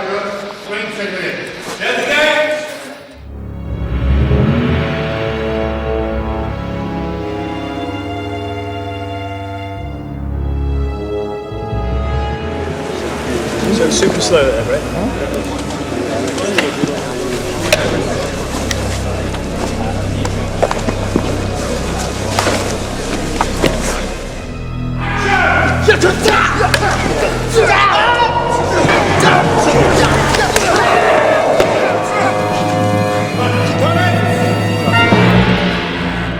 Sideways and cuts the head of this guy. We pull with the wire. Goes out of fact. Let me see what happens there, if I can make it more horizontal. Set, and 3, 2, 1, action.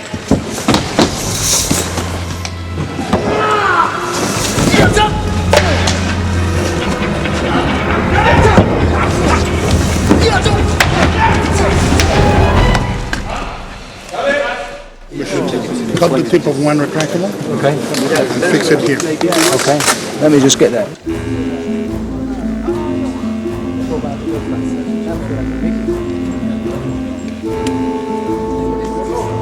And what we can do is we can transmit from Look to the King. And what we should do is probably put the plate on the retractable so that we can have it in place. We just do a whip pan, yeah. 3, 2, 1, action!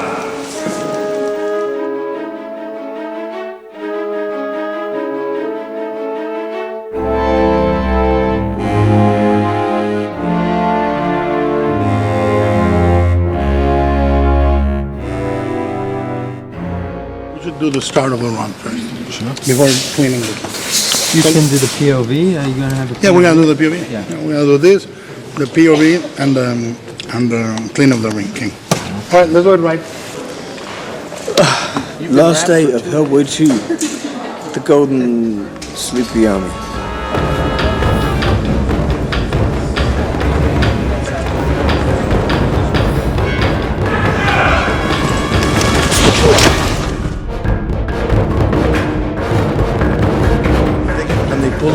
Of course, we'll pull as hard as we can pull, but you see the limitations we have because of the track setup. Yeah. We will try. All right. Let's see how we go, huh, Don? Okay, shooting. From this angle, make sure they don't cross the band. Don't cross it up. Because if they do it at the same height, we're gonna have to spend a fortune replacing one band. 3, 2, 1, action! Cut. Oh, that's good. Play back. Nice. That intro. Okay. Print, check the gate. Yes?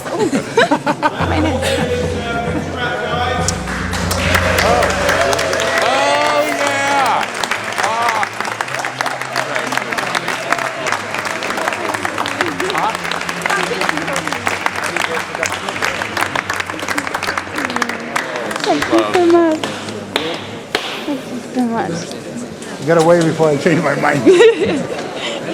Prince Namumu has finished the movie.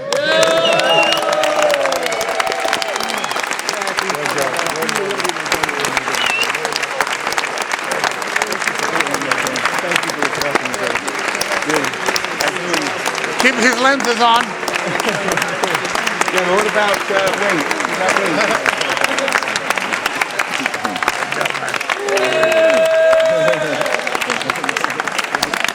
Wink, everybody.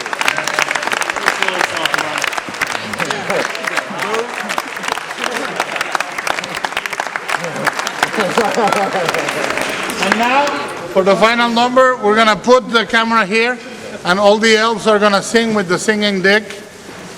All the elves just go with the music like this, and the singing dick will delight us with Can't Smile Without You. Camera goes here, lente. You know, I was in the very first shot of this movie, and I'm in the very last shot of this movie. That's another first for me. From June 8th to November 22nd, 2007. This is a surreal moment for me right now. Everybody, this way, then that way. Ready? Very nice. All right. There you go. Ready?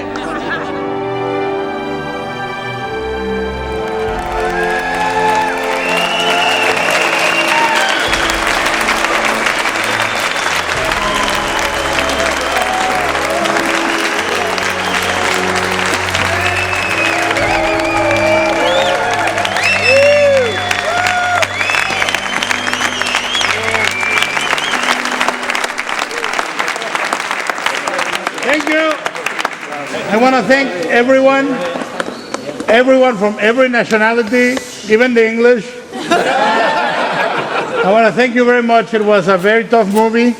All of you guys were really hard, and Saturday we're going to party just as hard. Please watch your boots for Van Lanning and have a lot of fun this weekend. Let's go. Thank you, everyone. Thank you.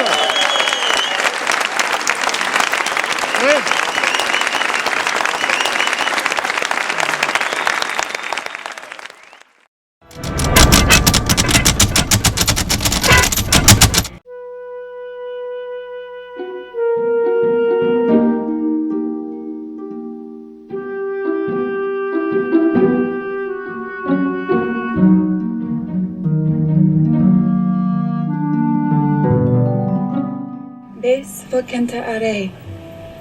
Shini eso. Kengaremi olifanyefni. Red, keep firing! Only that keeps them at bay. Red, do you read me? You move, and I'll kill your Abraham first. Come on back! I said, come on back! Hey, I can be discreet if I want to be. I followed you and Myers, didn't I? Like that. Look at that. Damen und Herren, Johann Kraus at your service. Johann is a character that we found as we went along, because it was the last suit to come before camera. One of the first voices we spoke about was Seth MacFarlane. But I really gave up because I said, that guy is a cottage industry. Why would he be interested in doing, voice work? Usually when people come to me with this kind of stuff, it's like a couple lines, but this was a substantial amount of material, and it seemed like something that, for a number of reasons, was just a cool, fun thing to do. We'll make it worth your while. I assure you, we're quite capable. My God! Now build the dome!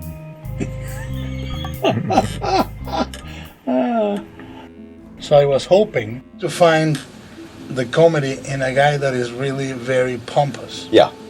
And very old-fashioned. Mm-hmm. He's a guy that is very eager and overtly educated, I think we're on the same page, because you were saying you want him a little bit more kind of, not effete, but like just a little bit more...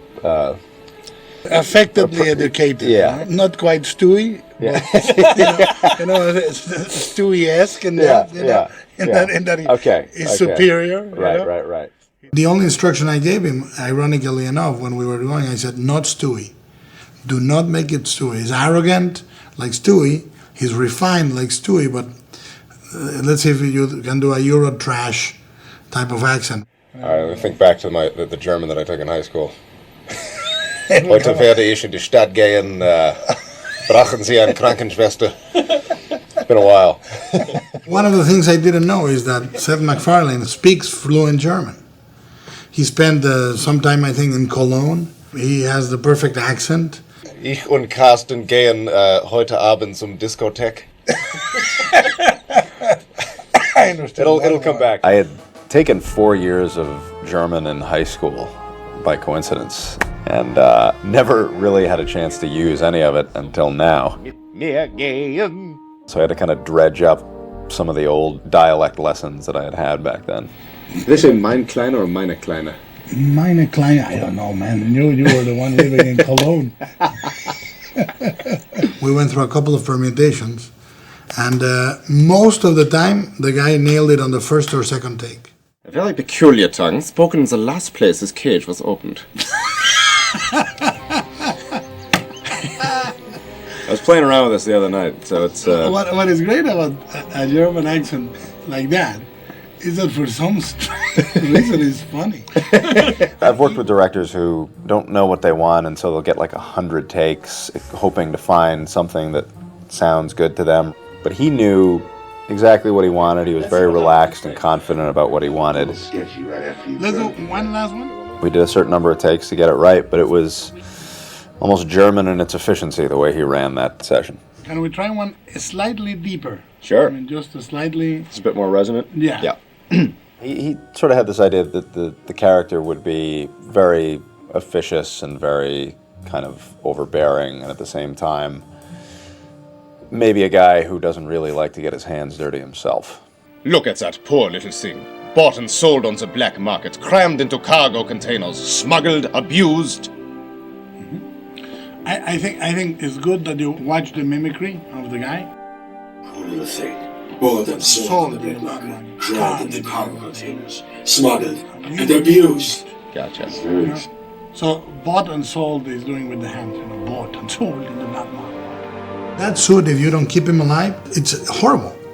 Whenever we had Johann a little more quiet, it didn't work. You had to keep him moving and gesticulating and always had something to do, or the suit died. And I think Seth gave it that energy. It's a tough thing, because you sort of have to cut through the fact that you don't have any facial expressions to work with. Your file says you are the brains of the operation, and I must admit I am impressed. There's a balance between projecting something that's just a little bit bigger than life to kind of compensate for the fact that you don't have any facial expressions to work with. But if you get too big, then you start feeling like a Saturday morning cartoon. Starts feeling like you don't believe it. You're not acting, you're just doing a voice. Smuggled, abused. Fred? I think that is one of the geekiest moments of my life. I was completely in awe. I like that. Very, very nice, my friend. Cool. I think it was a bit of a risk for him, you know, gambling on Family Guy alone. Gentlemen, welcome to the troll market. It was just an instinct that he had, and you know, I had a blast doing it. Yeah, okay. Let's see what our little friend here can remember. Friend? I'm a fanboy now.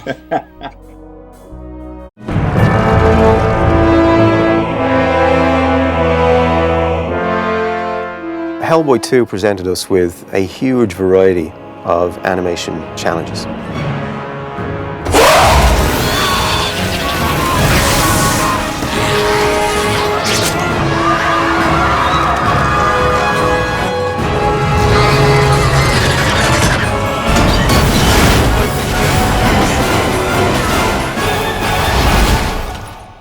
In the beginning of the production process, Guillermo was in Budapest for 6 months, and we didn't get to see him at all, outside of the turnovers. It was Guillermo sitting in front of a camera and watching the edit or watching previs, whatever he had that was going to get feedback on. He knows what he wants. He has a picture in his head, and he's able to communicate that. And that comes across in the turnover very, very clearly. He would act it out. He would pantomime it. He would do voices. And what I wanted very much was have a couple pulling his hair, like, let's bring him down. Like using their legs to support in the you know, like Gulliver.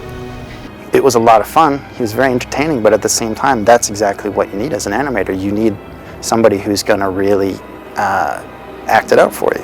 And that's one of the things that Guillermo really loves to do. That gives us a springboard and a starting point to work from. It's worked out really, really well, and we're going to try and do it in the future, regardless of remote location, because it's just really handy to bring up that little video and just get it direct from the source, exactly what Guillermo wants to happen in that shot. And then as we've sort of moved through the project, he's really, our interaction with him has been more through presenting him with what we've done and then getting him to give us feedback in a screening room directly to us. So he would come in and sit right here, right beside me, and we would just talk about the shots in dailies, on the big screen, and work through everything, and that was fantastic. Let's go through it. Okay.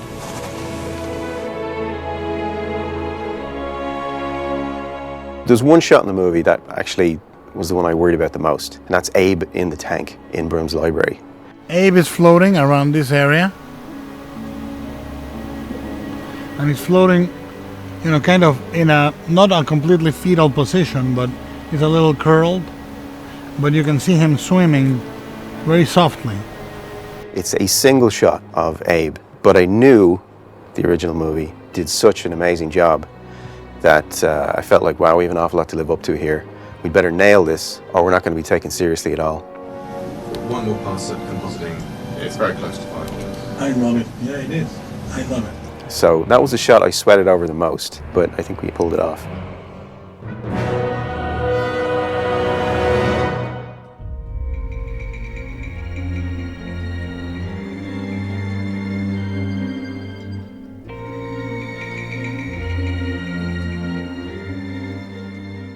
The Tooth Fairies presented a unique challenge in that there's so many of them.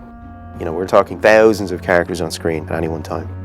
They're crawling over all the surfaces, the walls, the ceilings, the floors. They're on all the furniture in the rooms. They start interacting with the characters. They're in between the layers of characters.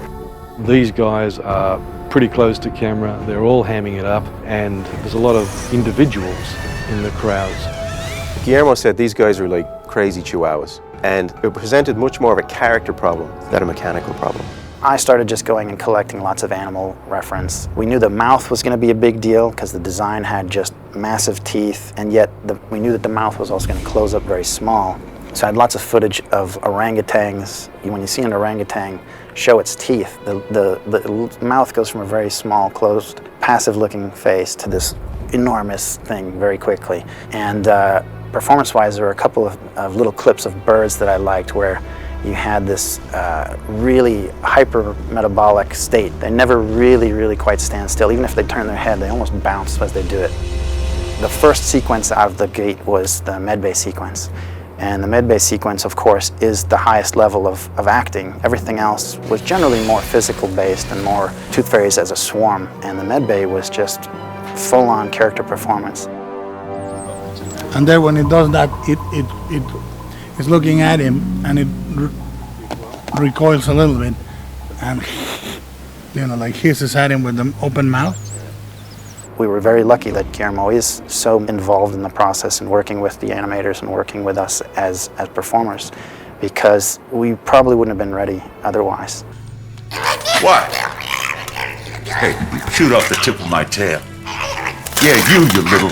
At the beginning of the process, you don't really know the abilities of this actor. As you develop the rigs, as you develop the face shapes that they make, going through all of this with Guillermo, his character emerges from it. We start with one single fairy and build him in 3D and texture him and make him look the way that Guillermo wants to see. And then we take it from there through the animation process, through the blocking. So from the animatic, we go into more detailed blocking. So the animation team will work up walk cycles, flight cycles, crawling cycles, and then we audition a range of those for our swarms. And we pick certain ones and go, yep, that's going to read well on the back wall, and this one's going to be better when he's up close to the camera.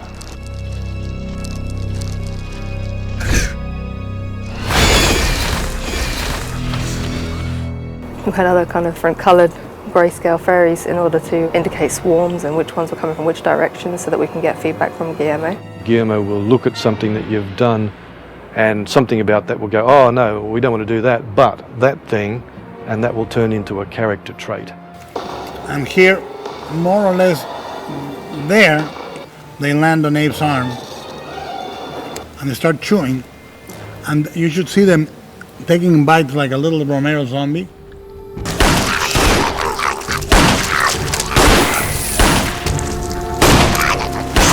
The way they chatter their teeth, I remember that coming about in just that way. It comes out from a little bit of an animation test, and that gets refined through several versions.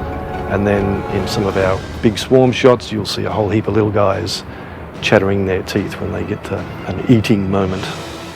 There's a shot where Marble is dead and lying on the floor, and it's just his skull and his hand exposed. And his whole body is covered in a swarm of fairies that are all doing individual little bits. There's one that's pulling out a tooth and he's championing it after he pulls it out. And then there's another guy who's sort of just peeking in the mouth, and then he sticks his head in and then he crawls in. Damn! You're really getting to see people sort of put an extra level of love into the shots. There's a shot with Agent Steele at the top of the stairs where the tooth fairies are clawing at his face, and Julia just went nuts with getting the flesh pulled around, the eye opening out. And that's the kind of stuff that you really feel like you're part of a family, where the animator hands it off to the next kid down the street, and that kid takes it and runs with it and makes it look even greater.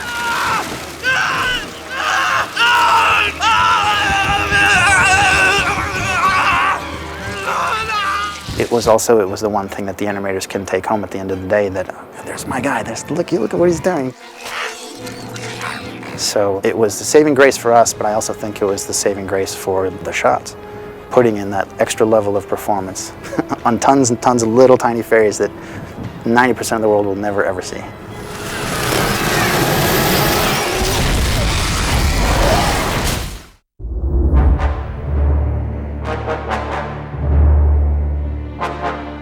The development process on the Elemental went through a lot of changes.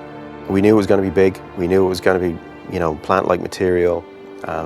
It never really got locked down until we had a maquette given to us by Guillermo. Once we had that, we were pretty much home dry, and we were able to match to it. At the same time that that's going on, we have the look development going on, where we're applying different shaders to the skin, giving it things like subsurface scattering and so forth, coming up with ideas for how to give it scale. And we ultimately ended up heading down a path where we were layering on a whole lot of extra vegetation onto the surface of the character that would move and be driven by the main movement of the character. So every time he punches his limb to the ground, you would see residual motion in the foliage around his upper body, and that gave us tremendous scale. When he first comes up out of the ground, he's giving off some steam and there's debris and dirt falling off of him, and also helps with the scale. He also had to convey some story points, and that's where animators come from. They look for the story. What do you need from the story at this point? And they use that as a springboard to find answers for motion and movement and characterization. Guillermo, he doesn't look at the animation as an effect. He sees animation as a performance. You know, it's almost like he has another car in this hand and throws that car and comes down. Sure. And we follow that and make it almost, you know, a straight gun. On other productions, typically you would have 2 or 3 people between the director and you. So the ideas have to get filtered through all of these other people, and sometimes you get extra ideas, sometimes good ones, sometimes not. But essentially you end up with a lot of cooks in the kitchen, and that's not a good thing. It's always better to keep that creative gap as tight as you can. I think it should be 2 grabs, one like this, one like that, then go through the O, try to grab him, and when it fails to grab him, it grabs the O and yanks it.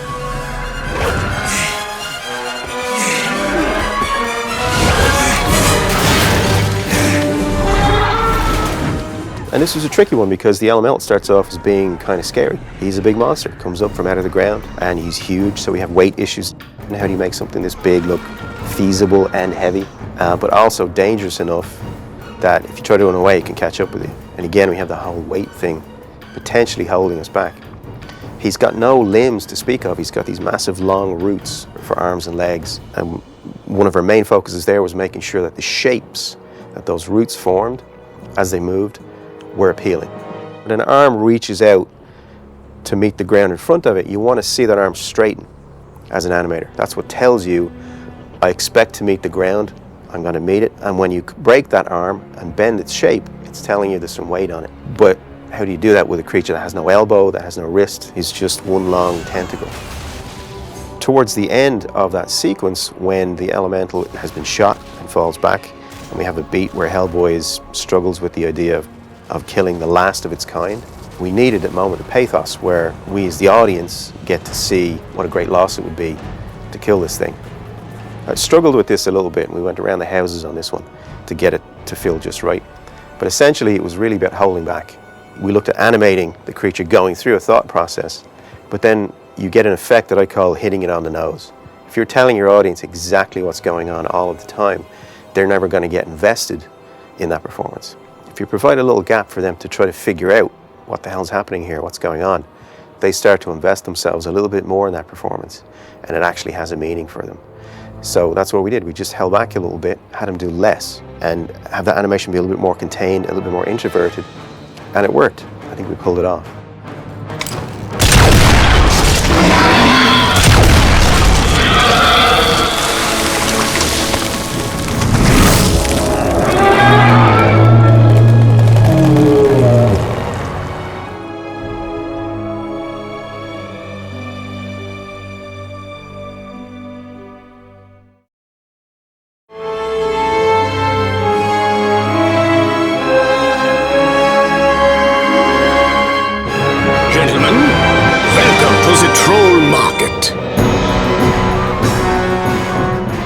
As soon as that gate pulls back, you're blown away by how rich the environment is and how much texture there is.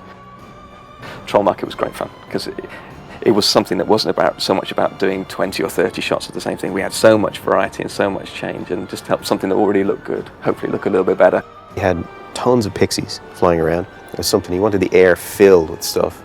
The pixies, they're great fun, and they've got a lot of, they hark back to Pans. I think it's a favourite character for Guillermo. Guillermo is, he's a huge fan of H.P. Lovecraft, massive fan, and you think he's always trying to jam in some kind of creature design from H.P. Lovecraft into his movies. I think if you look at all his movies, you'll see the influences in there. So we invented a couple of shots where we start high up looking at a pixie coop in the Troll Market, and 2 Lovecraftian creatures walk by, pick one of these creatures out of the air and eats it, and then leaves, and you never see it again. Guillermo loves the Bogarts. The original idea was that he was going to be something like an organ grinder's monkey. So that was going to be the original take of him. And with he's got a little fez on and things like that, and everybody kind of just reacts to him and go by. But as we started doing things and we did walk cycles and things like that, Guillermo started saying, look, actually this guy's really good. How about if we try him there, and how about if we try him there and try it there? So I think he's probably in, maybe 7 or 8 shots there. Anatomically, he's crazy because he has 2 arms on one side, an arm on the other side. He has 2 necks. One set has the mouth. He's got toes that are kind of as long as most characters' arms. And then he's got these sort of crazy French fry things over the top. But because this character was so small and dynamic and so posable, you know, you could turn his heads to look at each other and immediately you had a conversation between one character. So it gave the animators a lot of freedom to treat him in a much more pacey, punchy, dynamic way. We had some trolls that we added. We had the one guy in the suit, and of course Guillermo got him in his plate, but he wanted to kind of populate out more of that character. On that kind of scale, one of anything, especially when you put it into the plate, starts to disappear. And he allowed us a little bit of extra leeway creatively. We made him bigger, a little heavier, and we were able to add some little acting beats. We can look around and react to the environment that they're in. Also, we have a digital takeover shot where Hellboy punches a troll. That's the guy in the suit right up until he gets punched. When he flies through the air, hits the wall and falls down, that's all digital. The creatures in the background, creatures like the Strider, were very much what you would call a throwaway. You know, we put 6 months of work into that character. It had a complete muscle system, looked amazing. The skinning was fantastic, and the animation was cool. And it's only in the movie for about 2 shots. I was kind of pissed about that actually when we first saw it. But then as I watched the sequence progress, I thought, you know, this is great. This is the right way to do it because it's just adding a sense of depth and richness to the environment that you wouldn't get if you just showed them in your face for 10 or 15 shots. People get tired of that stuff very quickly. I think what we've ended up with is a sequence that you can go back to 2 or 3 times and still see something new. It's packed full of life, you know, it's up there, it's on the floor, it's down low, it's great.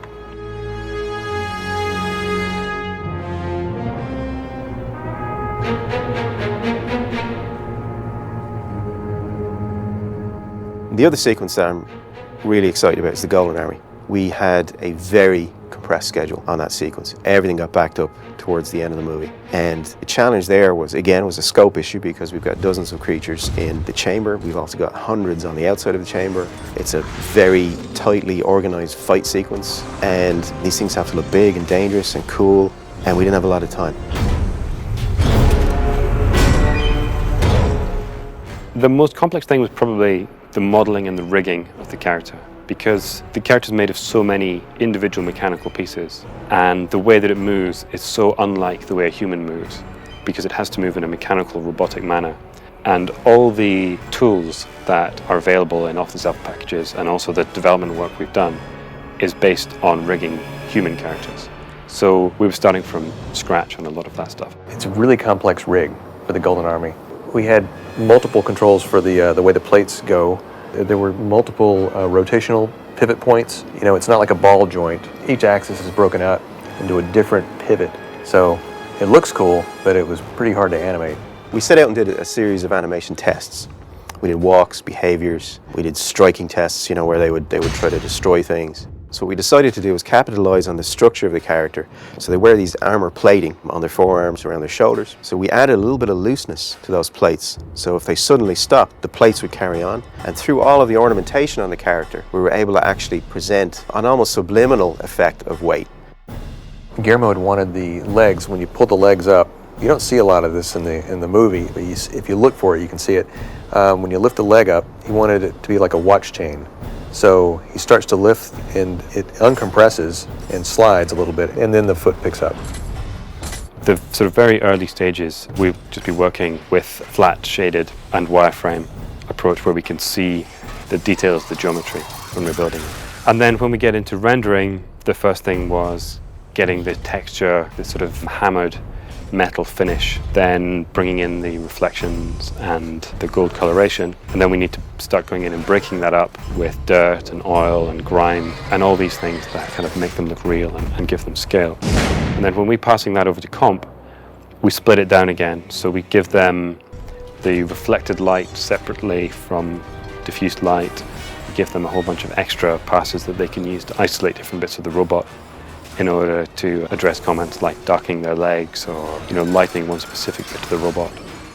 The 3D team involved in creating the animation and lighting and rendering the passes, and it's the responsibility of the 2D team to make the passes fit the plates and look realistic within the shots.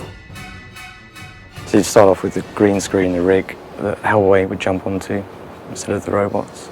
Remove that, any retimes in the shot, and then the shadows on the floor, reflections that the robots are casting, then the robots themselves. Hellboy is interacting with the robots and he jumps on a robot. He'll grab his head and point the gun down and shoot it, because you've got to add all the extra practical elements, the oil coming out, steam. The steam part of it, Guillermo had asked for them to snort. That was early on, that was what he wanted. There's steam in the eggs. When the eggs wake up, the steam was always in there to give them the feeling of this kind of superheated metal from the glowing cogs. The oil was something that came about when they were trying to make the sequence feel more brutal.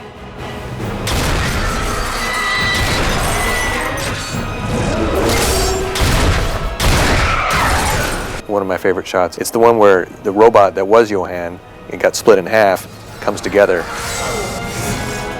And you get to sort of see all the cogs, all the mechanics inside, sort of forms back together. The camera pans across the shots, where to another robot who's attaching a broken arm. You get a big close-up of all the mechanism coming out sort of from the body to reach the broken arm as he attaches it. It looks great. The shot with the head, the crawling head, I think is the longest animated bit. It's certainly got the most characters in it, and the most animation, the most man hours, and that's all hand animated. It's not procedural. It's an animator going in there and posing it out and making it work. I'm really proud of just the look of the robots. I think they look fantastic. They look mean, and they look aggressive, and they look real. The key to making those scenes work was crafting them individually and guiding your eye around what's a very busy set piece. None of this is real. The tools are fake. There is no simulation. It's all just kind of an interpretive study. It was the animators that went in and placed them appropriately, worked the cameras to make sure that you're looking in the right place at the right time. It's very easy to distract your audience away from the story point on the screen. So it was painfully crafted, and hopefully it's a big success.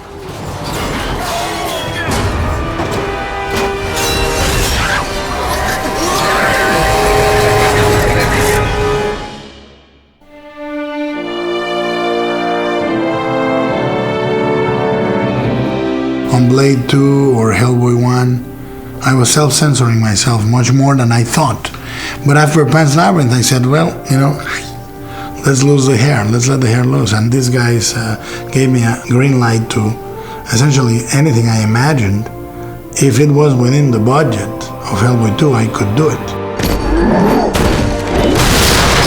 Within that budget, we created a giant elemental, a troll market, an army of tooth fairies, an army of golden mechanical soldiers. I mean, really, a lot more creatures that are closer to my universe, if you may call it that.